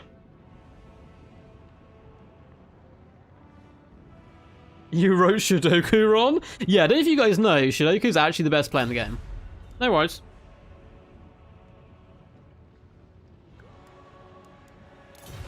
Yeah, for those who don't know, like, this may come to surprise you, because he doesn't play a lot. This is the world of crabs. Krablin's very good in the world of crabs, I must admit. It does suit him. We are all Krablins in the new world. Oh! You mean the game New World? Because there's so many crabs. Oh, hell yeah. Yeah, Aerocrassic's also very talented. Like, Sudoku is low-key the greatest Total War player of all time, and no one can tell me different. He is the greatest player. He just doesn't, he doesn't like to flex too much, doesn't play in the big tournaments, doesn't want people to get disheartened. Because there's a snap of your fingers, he just wins. It's crazy. He's very OP. I've spoken to CA about it already, and be like, hey guys, there's this guy in the community, we need to like hack his internet or something and slow him down, because he's doing too much. He's doing too much. And yeah, they'd try their best. They'd try their best. Malvi is the best? Enjoy the struggle, are you secretly Malverde? Man, that'd be hilarious if you'd all change your name to Krablin in the game New World. Alright, let's have a sip of our drink. Try to keep us alive. Been going for about 3 hours now, I think, roughly. I predicted it'd be about a 4-hour stream with 2 best of 5s, given 2 hours each. And it should be a lot quicker, but there's obviously downtime. There's always going to be problems and stuff. I'm undefeated in multiplayer. Hey, if you never play, you never lose. You need to try and play just one game. I know who the player Krablin is, indeed. He's a very good player. He played in this tournament. He did get knocked out, unfortunately, though, in... I think the round of 32. I think the round of 32 he got taken out. He had a very cool build, though. His is one of the builds up for voting.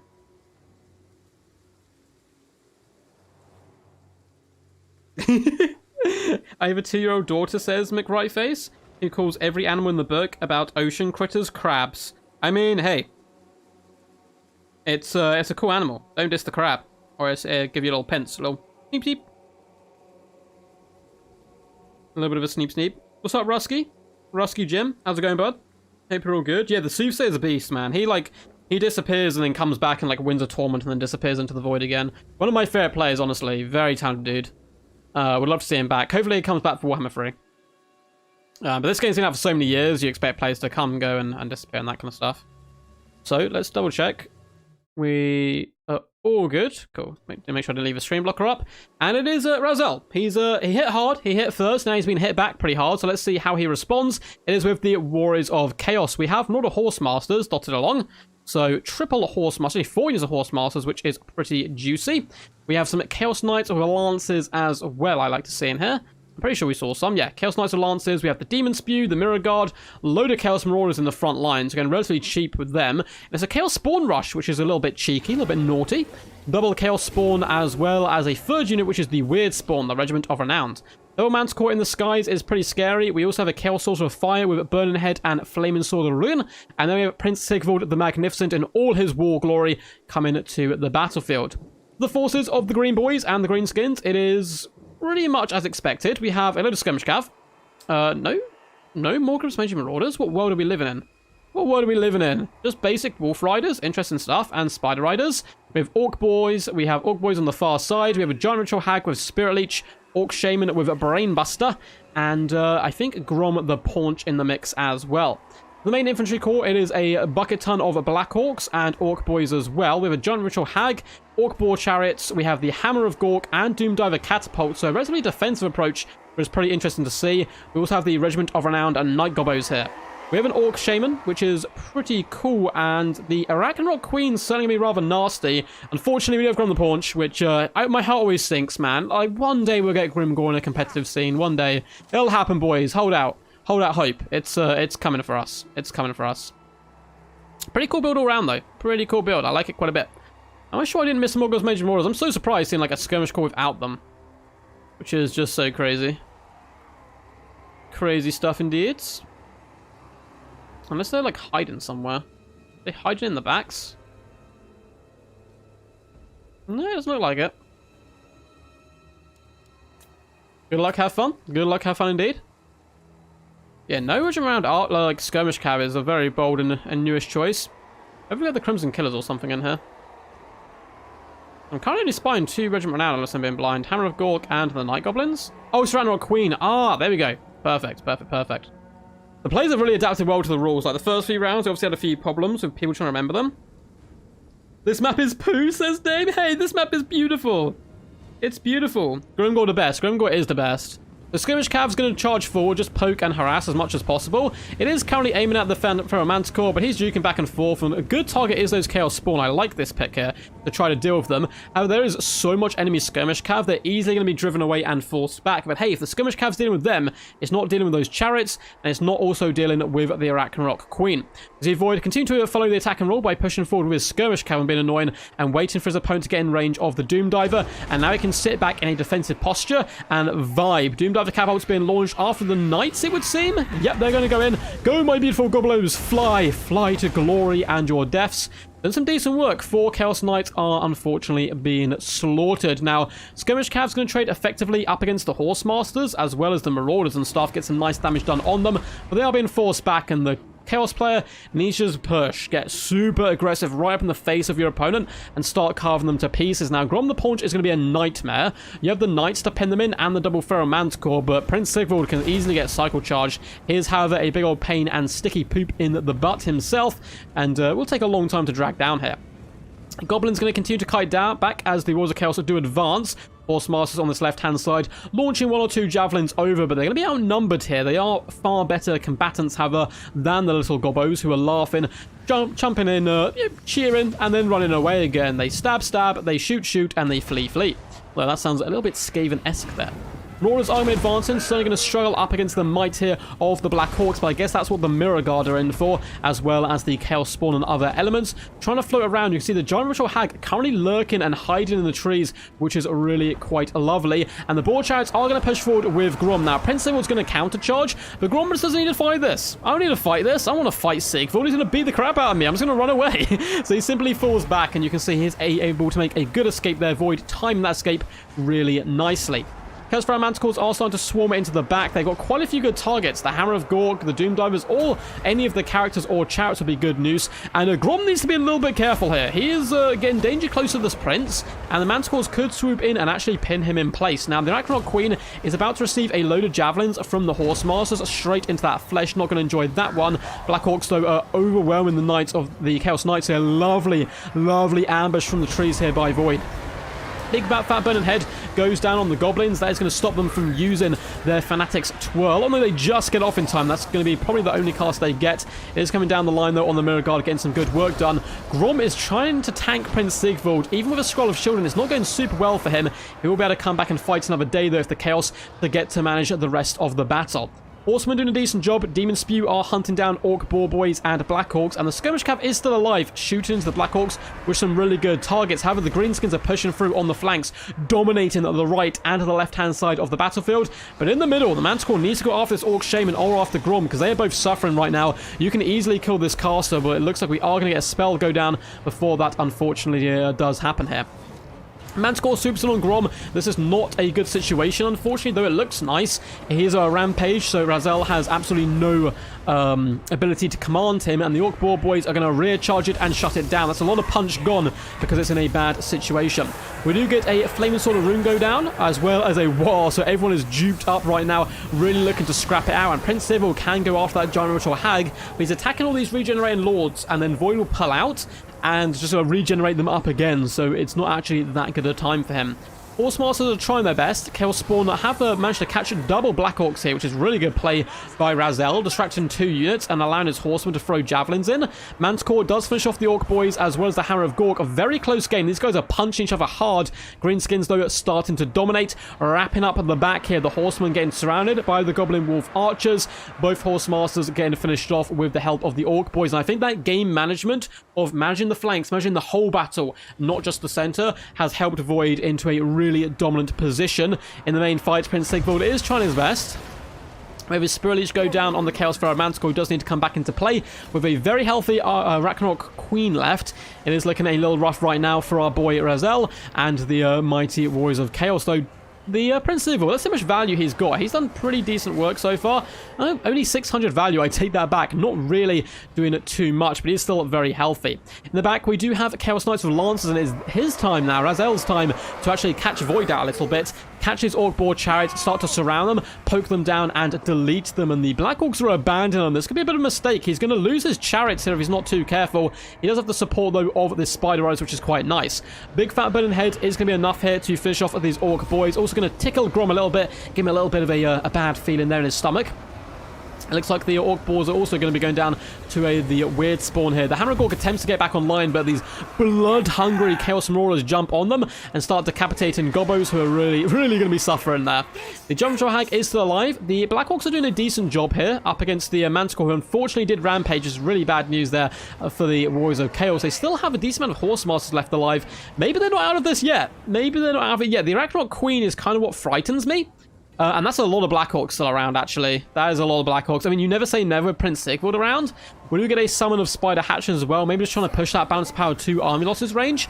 And the Greenskin Cavalry is now starting to swarm the Chaos Marauders and overwhelm them. Horse Masters are returned to the field, but the scuttling spiders, oh, look at them go. Disgusting. They're surrounding the horsemen and stopping their charge, which is quite nice. And hopefully buy time for Grom and all these other Greenskin elements to burst forth from the trees. That forest ambush in the early stages of the game was very good, very impressive stuff. Now, Prince Sigvald is holding on. He needs to find a way to get rid of the spider. The Skirmish Cav is an answer to it. And if they've got much left, though. The Manticore is coming back into the fight as well, and a lot of the Horse Masters have been shut down here, pinned in expertly there by the Spider Hatchling play. But they are rallying and deciding to come back, and maybe there's a light at the end of the tunnel if Sigvald can kill the Spider and Grom and all the Black Orcs, maybe. But, yeah, I don't think it's likely. I think this is going to be a Greenskin victory. Void coming back from his earlier defeat to come back into this and take a 2-1 lead in this best-of-5 final. He has 1 foot in that juicy champion seat. Very close indeed. And he just needs 1 victory, whereas Razel is going to need 2. I mean, maybe I'm calling this too early. Don't know if you guys think so. I mean, Burning Head on the Black Orcs. They got a lot of armor, so it won't do the most damage, but it still is whittling them down. But it looks like Razel is going to bow out there. Sigvald can't take that many Black Orcs. Papa Palpatine, you underestimate the unlimited power of a beautiful Prince Sigvald in his fine form. Also, Papa Palpatine, by the way, you're up for an award. I don't know if you've noticed, but you can vote for yourself. You may be winning a bit of a prize. Prince Sigvald the Magnificent, only 800 damage value. A sad day here for Slaanesha's Chosen, and he's Warhammer 3 is upset with him. Warhammer 3 is upset with him. If Seymour can kill the entire enemy army, we win. See, Loopy gets it. Loopy understands the big brain 5,000 IQ plays that you need to do, man. You need to play out. Just get Seymour to kill the army. It's that simple. 860 value on the Chaos Sorcerer of Fire. Chaos Morals didn't do too much. Mirror Guard 850, 960 on the Demon Spew. Cavalry unfortunately fared really poorly. Good target priority by Void, focusing them down, realizing they were going to be a big threat in the mid to late game. Horsemasters in the mid hundreds damage value, not their usual kind of peak efficiency. Manticores did good, 450 and 890 value. One doing really good, one doing a bit below average. Chaos Spawn has got picked apart, unfortunately. As for Void, the Mighty Grom the Paunch got 1.1k damage value, which is really nice. 800 on the Giant Ritual Hag. The Orc Shaman just got absolutely dumped, unfortunately, so nothing special for him. Infantry across the board. The basic infantry got mid-hundreds. The Black Hawks did really good, though. 1.1k value, 1.1k again. It's so funny. For so long, we didn't see Black Hawks in competitive scene, and then we see them all the time now, which is really awesome. The Orc Boys, 289 and 1,000 damage value is pretty good. And the Chariots got 420 and 520 value on them. The Mighty Goblin Archers didn't do too much, unfortunately, skirmish-wise. Mid-500s, though, and they are cheap. 1,000 value on the Arachnoid Queen, very healthy in the late game, plenty left to give. And the Hammer of Gork, 1.1k value on that, and 936. Who says Greenskins can't artillery and shoot back at you and box up a little bit? They did really good, the artillery pieces, and we've seen Doomed Over Catapults being fantastic all tournament. Next, we will be moving over to the map of Oakenhammer. GG. Oakenhammer up next. So this is do or die. Razel has to win this, or he is going to be taking second place, and Void shall be taking the finals. Before we forget, let us open up the scores here.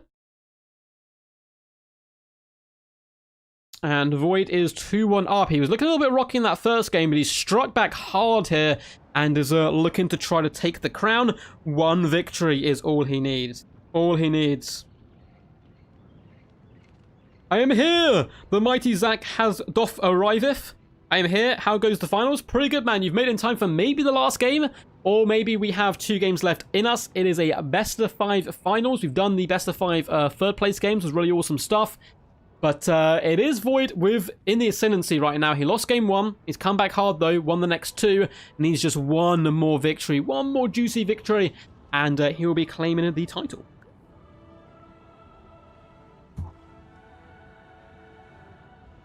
Hey, on my screen it says 69 likes. I like the way you guys think. I like the way you guys think. Razel going Dark Elves and Skaven. We know he's a good Dark Elf player. But I think, did he pick first? Yeah, Razel picked last time, Chaos Dark Elves. It is Void pick, I believe.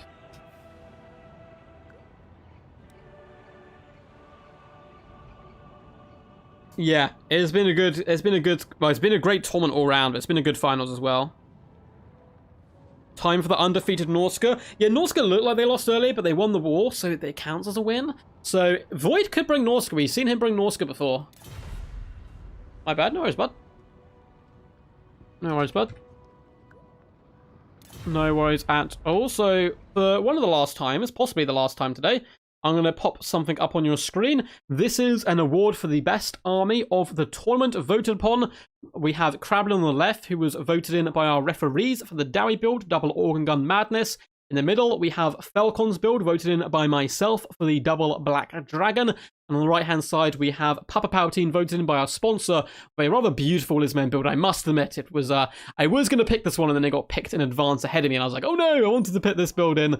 But come on, Gelblom Terror, Triple Ripidactyl Riders, what's not to love? So you guys can vote in the chat on which of these you would like to see the most. And that player will be receiving a small little prize as well. Not quite as substantial, of course, as the guys winning the event, but it's just something nice to say, hey, you played really cool and you brought some cool build. There's nothing in the Britannia Bible that says she is, so there is hope for you. What's this? Oh god, are you trying to hit on the fame at Crightface? She might have a tough time. She is actually a mythical character. She might be quite hard to track down for you. Time for the reverse sweep. It could be. I mean, it wouldn't be quite be a full reverse because Razel has already won game 1. But I definitely, like, you want to root for the boy here, right? So we get the final game. We want as many games as possible.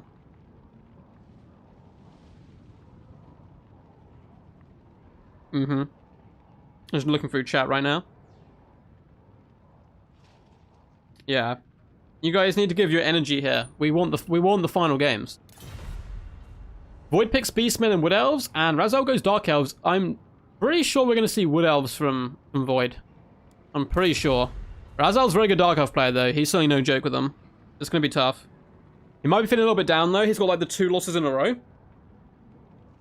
He needs to just try and, like, push that to the side and just go hard. Like, it's all it takes is this one game and he's back in it. Just the one battle. Unfortunately, he is not going to be bringing Norska. It's between Beastmen and Wood Elves. You could see Norska in a final game if it goes all the way.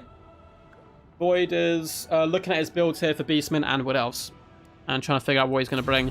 Wood Elves is notoriously meant to be good against Dark Elves, at least historically, but it may change, and we've seen Dark Elves again rising to fame. I think Cold One Dread Knights also could be a pretty big deciding factor in that. Very heavily armored, can take on the Wood Elf cavalry and absorb a lot of their missile pressure, which can be quite nice.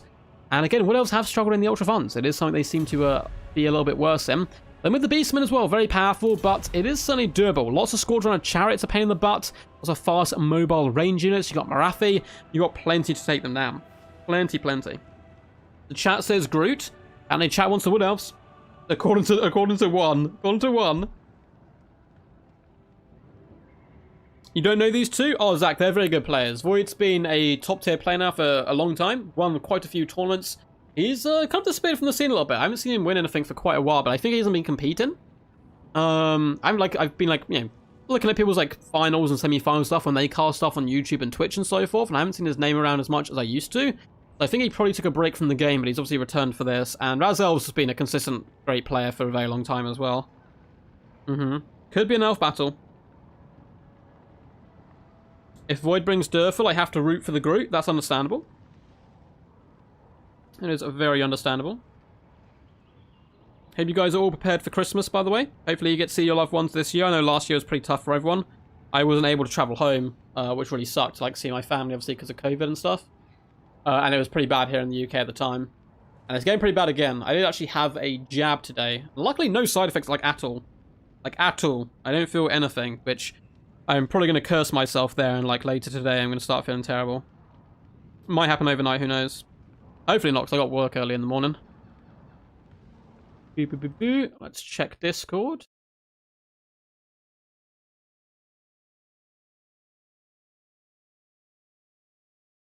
And let's see. I can't see who's winning the poll. It won't tell me. Oh, there you go. Oh my god, the poll is so close, guys. It is crazy close. We have 39% for Krablin, 36 for Falcon, and 26 for Palpatine. Get voting, guys, because this could be the last battle, and your votes could prove pivotal here. We have a crazy amount of votes. 109 people have voted. Very nice stuff. Very good to see. Good turnout there. Good turnout indeed. Looks like the Dwarfs might have it, though. Dwarfs do have a rather loyal following. They have a rather loyal following indeed. You need to get some presents? Yeah, I gifted my housemates presents today because obviously we're all going to be going back to our families and stuff. So we might see them over Christmas. So I bought them some like really cool like disc plates, which are like these like big metal posters and stuff. But I've done all my Christmas shopping luckily. Got it all done in time. You expect to bring the sisters? I don't know if he's going to go yet with Wood Elves. He's looking at his builds. He's contemplating. Did I update the scoreboard? I did. Awesome. Awesome stuff. How do I vote? If you press... There should be like a little blue thing at the top of your chat saying polls. You can just click on that. Vote for the Darks. Darks for the Dark God. Darks for the Dark God. Bread for the Bread Throne. Pretty excited as well with all the Warhammer 3 stuff that's going to be coming out. There's so much I'm looking forward to. I can't wait to play Kislev. I mean, Polar Bears look dope as hell. The demons look really fun and thematic, and the different playstyles that's going to come with it.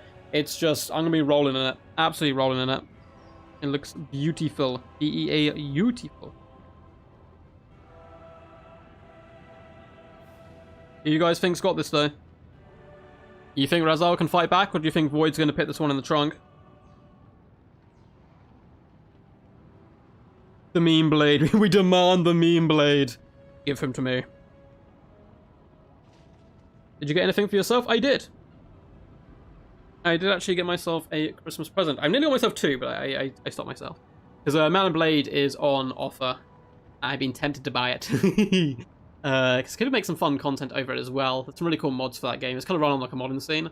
It's not very popular anymore, but I've been tempted nonetheless. I think it'd be a cool little side project to work on. Whilst doing like the Total War content still. But yeah, so I got these like big disc plates basically for a few people. A few like friends and family. So I got one of those for myself as well. Might better show it on live stream in a sec. These guys are still debating. So it's going to be Beastmen. So we have Dark Elves versus Beastmen. Let me get to see Torx once more. I'll be right back. I'm going to go grab the disc plate. I'll be 2 seconds.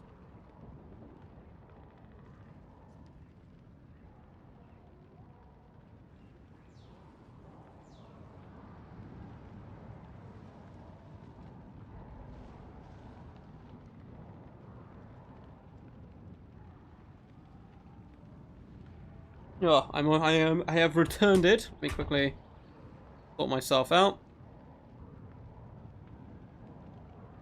Ooh. Ooh, push back. Quickly hop out of this, hop into OBS. So boom, yeah. Got this for myself, which is very cool. You guys have seen Avatar. It is a...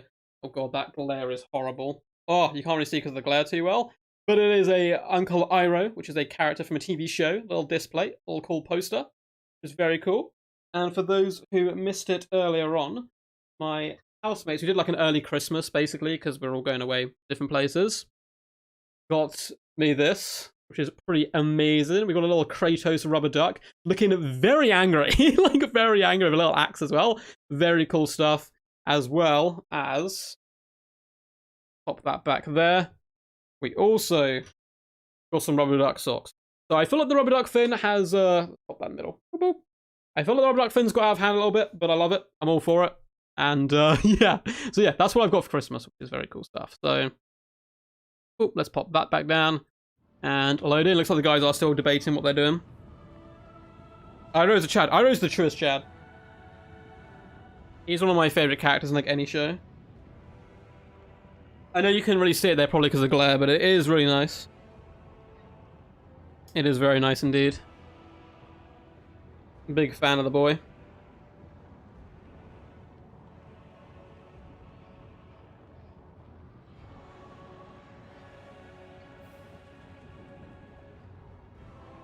Oh, lamps are pretty like useful, Zach, as well. You can get some nice ones.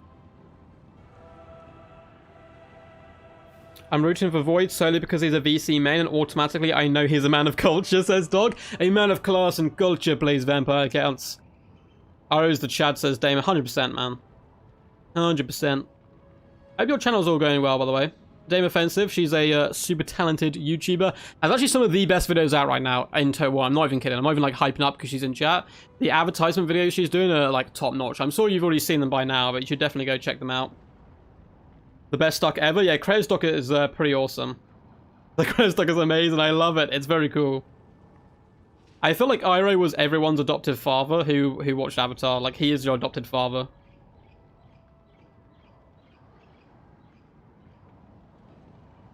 Mm-hmm.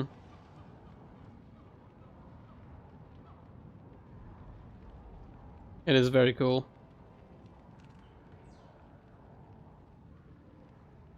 Cool, so I think these guys are still both deciding. Sorry, that was like a zone a little bit, waiting for these guys. This could be the last game of the stream, though.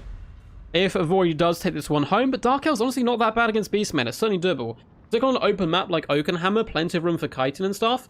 I think Void is going to go pretty hardcore. He's going to go Taurox, a Doombull, or Gorbul, sorry, alongside Taurox, Bray Shaman on a chariot, a load of cheap infantry, and then just a crazy ton of Centaurs and Razorgors, is what I'm expecting. But who knows? It's old funds. He might mix it up and stuff. He might mix it up. Looks like Razel is ready. Ready for the fight. Had a little bit of a breather. Had a little bit of a break. Ready to come back and scrap. Loopy says, to watch The Witcher or prepare for job interview. How about you watch The Witcher, and then when you go to the job interview, you say, hey, you like The Witcher? And they're going to say yes. obviously. Otherwise, if they say no, Loopy, just leave. You don't want that type of job. You don't want to work with those type of people. If they say, yes, I do enjoy The Witcher, you say, awesome. I have seen all of Season 2. If you don't give me the job, I'm going to give you all the spoilers right now. I'm going to spoil everything. I'm going to spill the beans unless you hire me. You get hired on the spot. Duck 101 lesson there on getting hired, guys. Loopy, you got no problems. Easy job. Easy job. In all honesty, best of luck, dude. Best of luck. And you should probably prepare for the interview, if I'm being honest. The Witcher show will still be there when you come back tomorrow after the interview, and it'll be a nice reward, right, for having the interview and having prepared for it. You get to come back, relax, and watch some top quality TV. But yeah, in all honesty, Loopy, yeah, good luck, man. Do let me know how it goes as well. Drop me a little message in Discord and let me know if it went well or not.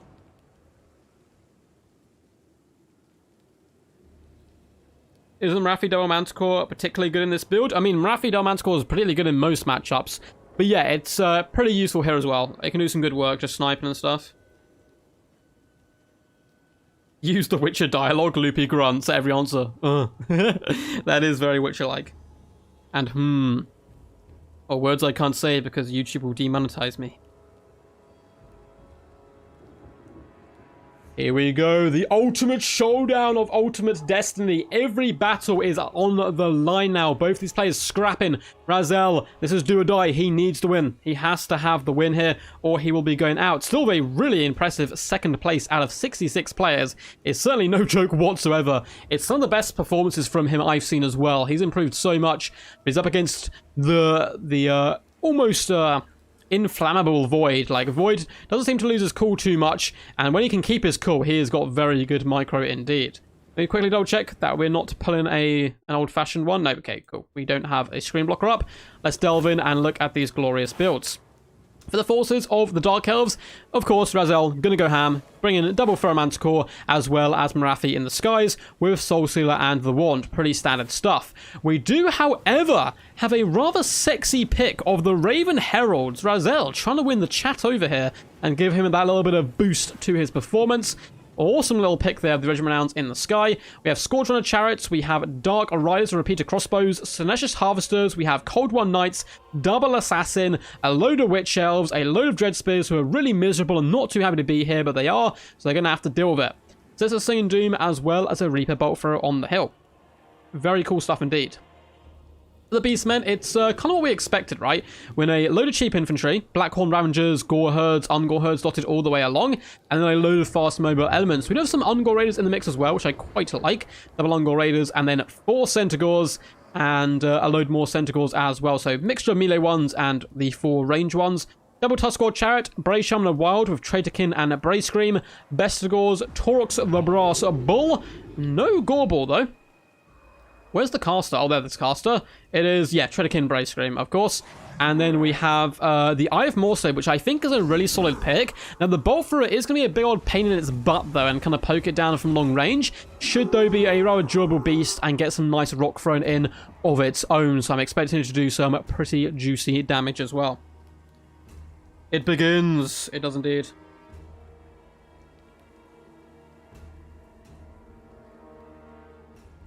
Still plays ads when you demonetize videos? Does it do that? I don't know. Luckily, I don't really get demonetized. Right, YouTube? Right? Please? Please protect me, almighty YouTube overlords.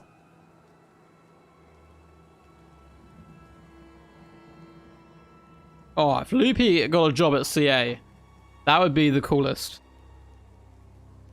Oh, Zach, we've seen a lot of the Eye of Morslib, so if you've kind of missed the majority of this tournament, it's Ultra Funds, and you must bring free Regiment Renowned. So the Eye seems to have been getting quite a lot of love. Nice little Duke there. Witch Elves and Spearmen. Dread Spears just push on and just grind through grim advance, and the Witch Elves kind of flutter around and dodge backwards a little bit there. But either way, both options worked. They managed to dodge the Cygor shots. Big shot coming in here. The Witch Elves have bunched up. Oh, pretty much well dodged. Now, 3 elves have become bloody smears on the ground. They are basically just paste, but hey, pretty good dodge around. Not much value on them. Now, the Raven Heralds need to be careful. They're very good here at sniping out the characters.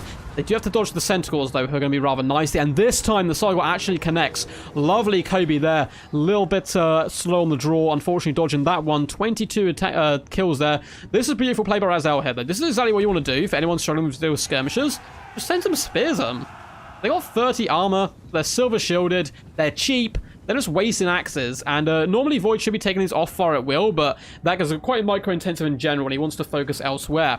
It does look like the Raven Heralds have basically been killed by one Traitorkin. Traitorkin is arguably the most powerful damage spell in the game right now, at least air effect-wise. I mean, there's a few there, there's a few up there, but it's very good against cavalry, and the Raven Heralds do fall under that category as well, unfortunately, so it nearly one-shot them. It was probably overcast, though. They most likely aren't going to pay for themselves, which is a little bit tragic. Bolt Thrower is going after the Brave Shaman right now, doing some okay damage, and we still have the Scourge Runners as well, so it's now starting to stack up quite considerably. Brave Shaman trying to put the trees between itself and the Bolt Thrower. The Spearmen are starting to walk forward. The Cavalry is going to counterpunch the Tuskor Chariots. They need to be careful to get in and out as quickly as possible, and just like that, that's exactly what Void does, able to rather swiftly micromanage his way to safety. Cold Knights do take a big fat rock to the face. The Eye of Morslip certainly living up to the name so far. Brave Shaman is starting to get whittled down a little bit, and Marathi is flying over the heads of the enemy, taunting them, insulting them, and cursing the very air they breathe. Tentacles do eat a nasty Soul Stealer, but it's only the lesser one, I believe, from the Doomfire Warlocks. Not actually doing that much damage here. Dark Ride's getting a little over-aggressive here. They definitely need to fall back. Just use the Spearman to fend these guys away. That was some good play earlier by Razel. He just needs to keep it up. Manticores are swooping in after the Ungor Raiders, it would seem. They do have the potential to be surrounded by Centaurs, which is scary. And that looks like it's just what Void's plan is. Both Centaurs are coming in from either angle. And that means the Manticores aren't going to be able to chase down the Bray Shaman. Big Rock does swing in. It is going to miss the Witch Elves, and it is going to miss the Cold One Knights. But Cold One Knights, this is a really good bait here by Razel. Jumps in the Manticores, forces in the Centaurs, and countercharges with the Cold One Knights. But Void knows it's a trap, and he is getting out of there as quickly as possible. Lovely play there by Razel. Good little bait. Brave Shaman does take a big hit, and is going to be running away to try and save its own skin. Witch Elves are in the front line, carving a bloody path through the Beastmen. Very close game right now, and the Raven Heralds are still alive with 11 models. That's still a decent amount of damage they can do, and we are going to get a Soul Stealer down on the Tuskor Chariot, and Bestigor Herds might even catch Youngor Resno. Somehow they are able to get free. Double Assassin are popping forward.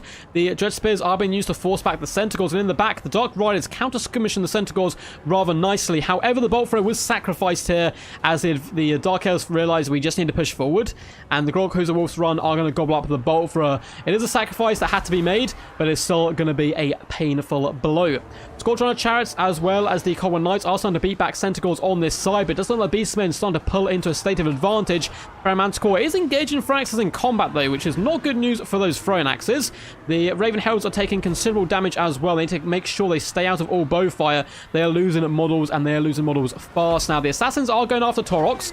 He has been hit by an Assassin's Trophy as well. Brass Body's popped, but if he gets rampaged here, this could be really bad news. Really bad news for Torox. I mean, the Brass Body will keep him alive if he rampages from the Witch Elves, which he does. He's a sitting duck right now, and ducks are beautiful, but up against a load of crossbow bolts, it can be really quite tough. However, Void counterpunches, chucks everything at those Dark Riders. Get away from my beloved Torox as quickly as possible, because otherwise Torox would be mincemeat. Marathi maybe wants to go over there and help out, and the Manticore does beat down this flank. Centaurs do drag down one Manticore, but once again, fighting alongside Cold One Knights is not good engagements. They do not want to be fighting this, though luckily for them, the Dark Elves are quite beat up on that side already. Now, Torox is starting to go down here.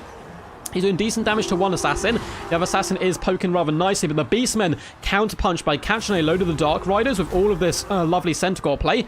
Gore Herds are in here, as well as Centaurs, though. It looks like a Soul Stealer is going to catch them. Luckily, though, it is the Groghuser Wolf's Run who have that regeneration, so not going to do that much damage. Centaurs rampaging into the Dread Spears, and the Dark Elves putting themselves back into this. Balance Power disagrees heavily, though.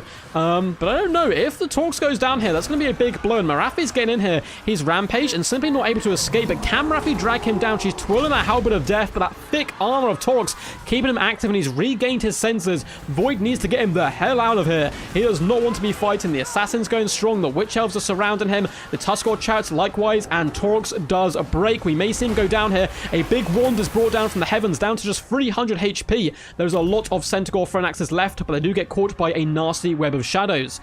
It looks like the Dark Elves, they won the single entity fight, but do they win the war? I'm not convinced. There's a lot of Centaurs left. There is a lot left, but certainly a lovely catch there by the forces of Razel. using the Feral Manticore as well to hunt down the thrown axes. Marafi's still very much alive, and the Eye of Morslib can hit hard, but likewise so can she and that Manticore. Incredibly close game, and double assassin left alive is really nasty work. Where is Torox? Did he die? Did he die for good, or did he shatter? It looks like he's not on the battlefield anymore, so either way, that is really good news. We should be able to see, actually, if we look here at the Centaurs and go to their leadership. The Lord recently died. Yeah, negative 16. That is no joke. The Eye of Morslib's kind of the saving grace here for the Beastmen. Manticores come in, Marafis come in. They need to make sure they commit and kill this thing because it will crush their skulls with its mighty rock. The Hellbroni are in here as well, bringing it down. And we're going to get a Soul Stealer. But it looks like Void is going to be able to juke it. Oh, yep, it is juked, and only one unit of Ungol Raiders catches that Soul Stealer. Should have waited for a more bunched up play, which is definitely going to be happening here in the later stages. We also have 35 Bestigors coming back into the main fight. Manticore is beaten down now. I've Morslib quite happily, though. And Marafi did get pinned in place there by a Gaze. Now, lovely catch by Void here, trying to scrap his way back.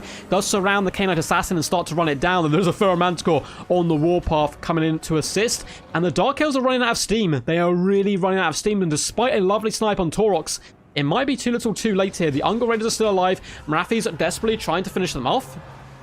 Manticore is diving in as well with the Canine Assassin, trying to stabilize here, but the Eye of Morslib might be a bit too much, and the Snatcher's Harvesters are getting in. They may have one or two spells, but army losses could be danger close. It is starting to get that way, and Void, he can smell the championship belt. He is so close, but Terrify is something that can come in here. Units being tear-outed by this Manticore is a real threat in the late game. If Torox gone down, it could prove pivotal, and now Marafi is going to commit up against the Eye of Morslib. We need some good RNG here for the Dark Elves if we're going to be going to game 5, as they need to drag down the Cygor and then tear out everything else. Centaurs are very low on ammunition right now, not looking too good. Canine Assassins have been forced off, as have the majority of the Dark Elf forces. It is Marafi versus the world, and she is a bit of a world beater, but she is also quite squishy if she does not have a magic to help protect her, and it is now looking like it is going to be a victory for the Beastie Boys, quite by far. The most, actually no, Chaos have been the most dominant faction in this tournament, but Beastmen close second and easily the best faction in the game right now. Looks like Marathi will be getting dragged down, and I think after a pretty epic fight here between Void and Razel, both these guys gave it their all. This could have easily been a 2-all and go into the finals, but I think Void is going to snatch it here. Despite losing Torox, it looks like he's going to be going in strong. Marathi wants all these units to come in for the big Soul Stealer. She's not going to get it.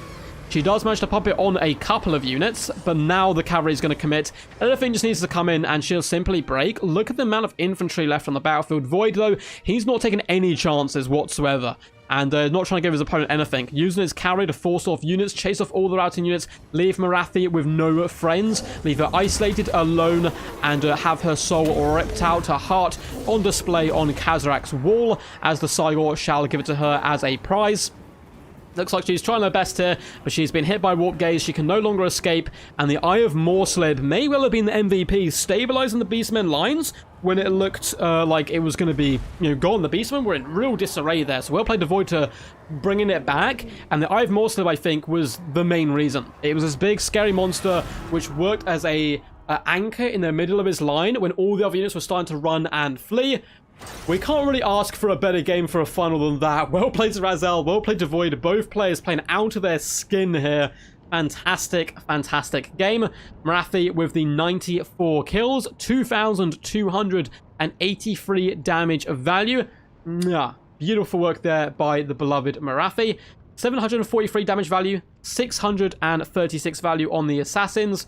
The Dread Spears did okay across the board in the low hundreds, not doing too much. The Hellbroni, though, being the chillest of bros, got the 679 value. Witch Elves did okay, mid to high hundreds. The Cavalry, again, mid to high hundreds. Dark Riders just got shut down. Raven Heralds as well, just... They're very cool, and they're very good against Beastmen, but Traitor King just dumps them. It's really scary. 1,000 value on the Scourge Runner Chariots. The Manticores, 865, 545, and 600 value there for the Bolt Thrower. But Void shall be the champion of renown. 749 value on Torox, 1.1k on the Brave Shaman. The infantry didn't do too bad either, getting the mid to high hundreds. Bestigors, 1.3k damage value is very impressive. Ungors as well, 660 value is not shabby. That's nothing to scoff at. 300 for the other unit. Centaurs, 400 value, 1.2 value, and 566.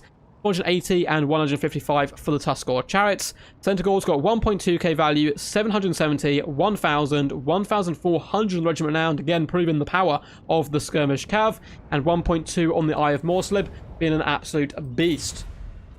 GG. An awesome fight to decide the title. Amazing, corny guys. And well played, Void.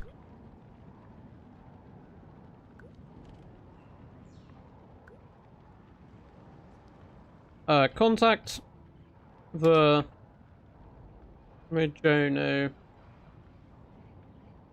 Pass in my Discord, and he will get you your prize money.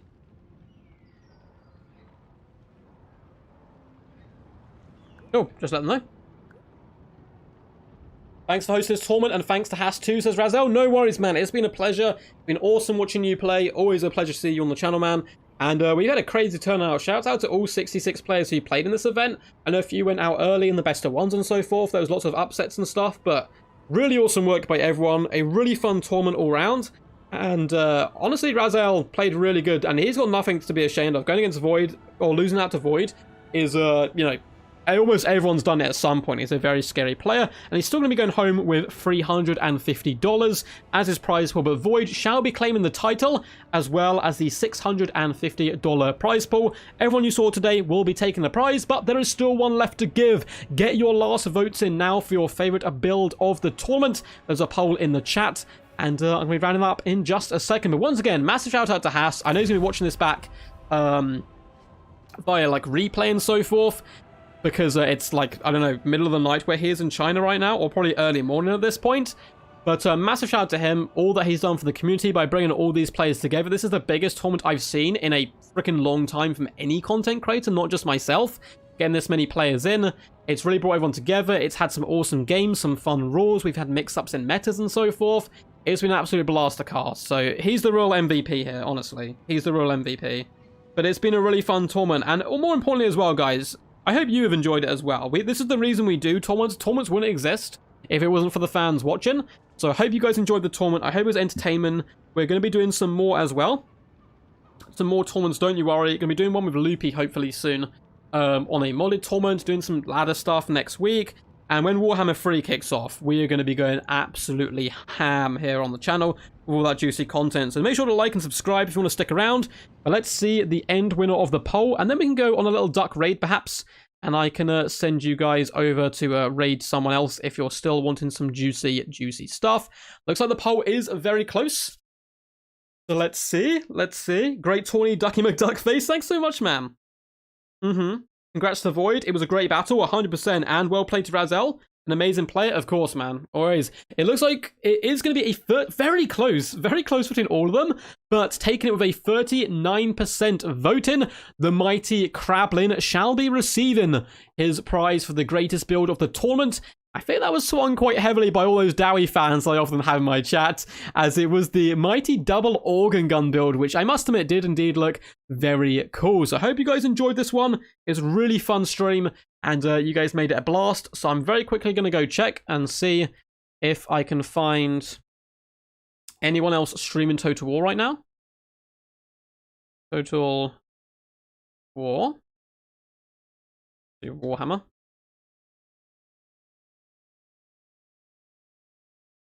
Total War Warhammer. Let's look for a live stream.